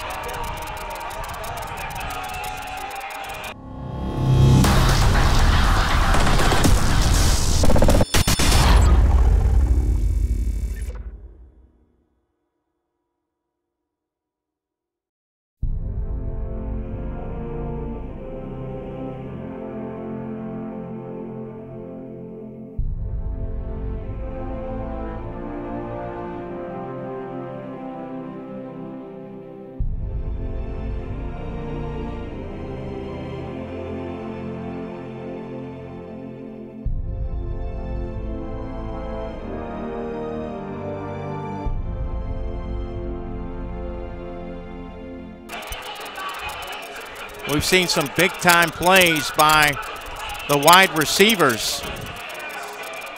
The senior, Azima, and the junior, Coleman. Coleman hauling in a 26-yard touchdown pass. Azima on a 25-yard touchdown pass on their first play of overtime.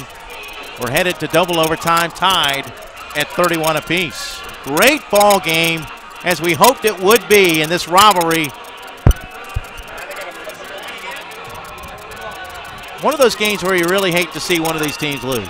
Right, both teams have had great games, great efforts by all the players, and someone's going to go home unhappy, and that's the sport. That's just the way it goes. Right.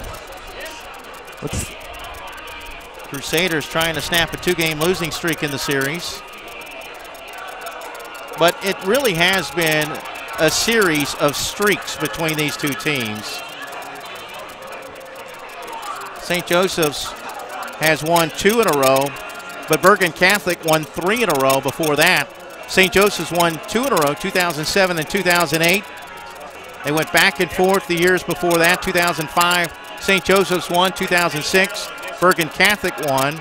Bergen Catholic had won 3 in a row when St. Joe's snapped the streak in 2005. As we noted earlier, in the 2000s, it's 7 wins apiece. Right, Mike, and in the last 25 years, no team has been able to get to 4 in a row.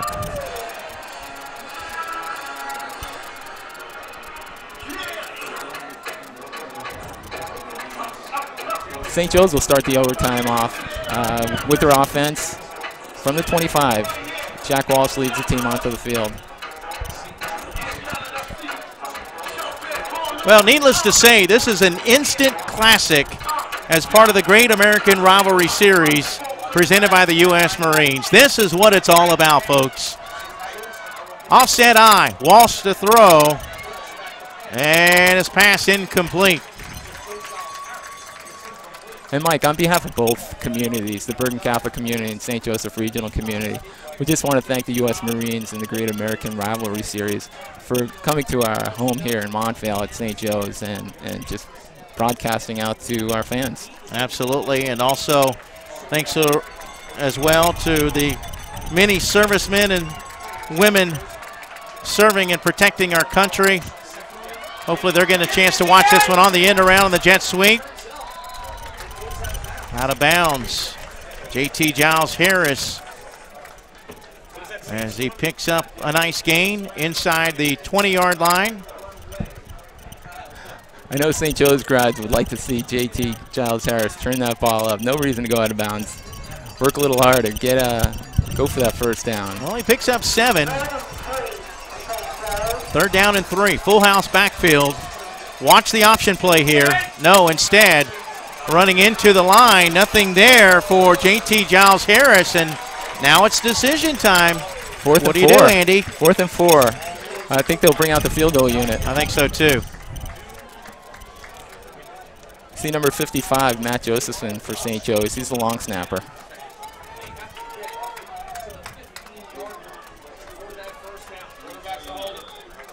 Jack Walsh to hold. This will be a 37-yard field goal attempt.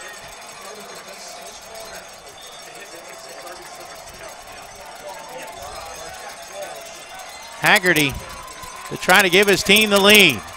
The kick is on the way, and the kick is good. Gavin Haggerty, one of the stars of the game. 2 kicks, 2 field goals. It barely made it over the crossbar. It did. But that's all you need. If he's kicking it into the wind, I don't know if he gets it over. No need to put it in the bleachers. The wind helped him on that one.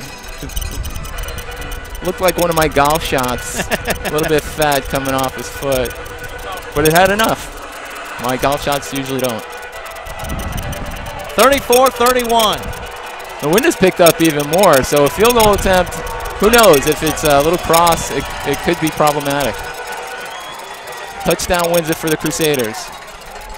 Garn hands it off to Russo. Russo running right to the 20, breaking a tackle. 15, 10, 5, touchdown! Crusaders win it in overtime. Double overtime, 37-34. Corey Russo, hero in overtime. What a ball game. As the Crusader crazy storm the field. Heartbreaker for St. Joe's. Great effort by both teams. Bergen Catholic celebrates. 2 years ago with St. Joe's celebrating in overtime. Hats off to all players.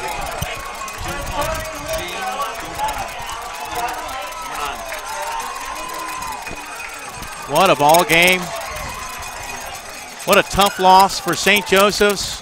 What a gutsy performance, though, by this Crusader football team without their star quarterback.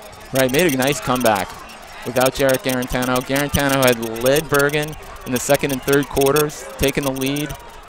Corey Garn, Gene Coleman, Corey Russo star for Bergen in the 2nd half in overtime. You know, it was a tough decision for us. Corey Russo could have very well been our MVP, but had it not been for some plays by Coleman, they don't get to that point. And we'll recognize Coleman as our MVP, but Mr. Russo won't care. He's happy. We'll take a break, come back and wrap things up, including our MVP and presentation of the trophy. Final score in double overtime, 37-34. Bergen Catholic gets the win here in the Great American Rivalry Series presented by the United States Marines.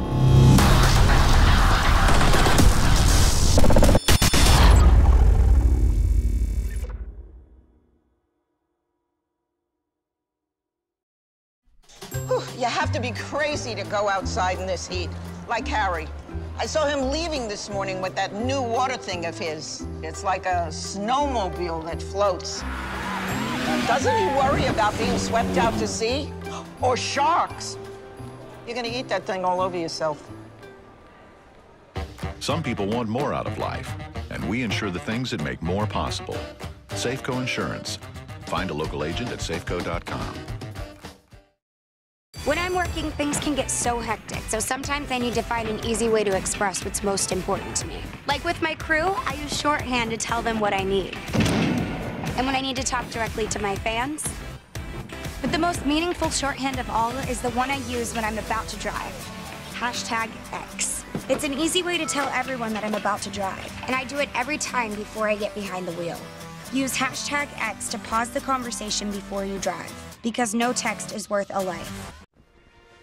Your Marine Corps' way of life is to defend the American way of life.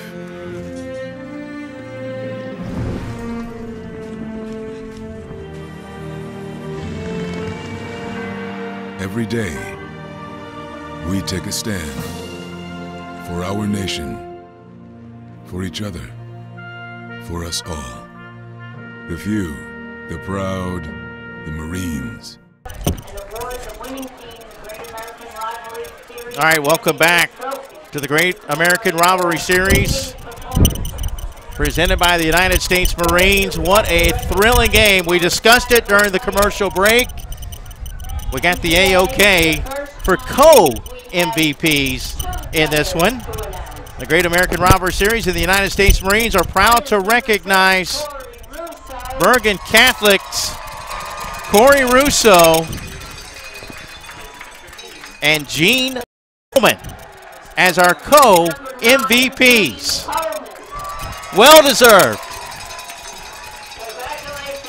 So congratulations to both those young men as a 2014 Great American Rivalry Series champion. Will do the trophy presentation now. Great American Rivalry Series and the United States Marines are proud to recognize Bergen Catholic as the 2014 Great American Rivalry Series champion. See, I'm not short, as you saw me in the pregame. Sergeant Jamal Braithwaite is a tall guy.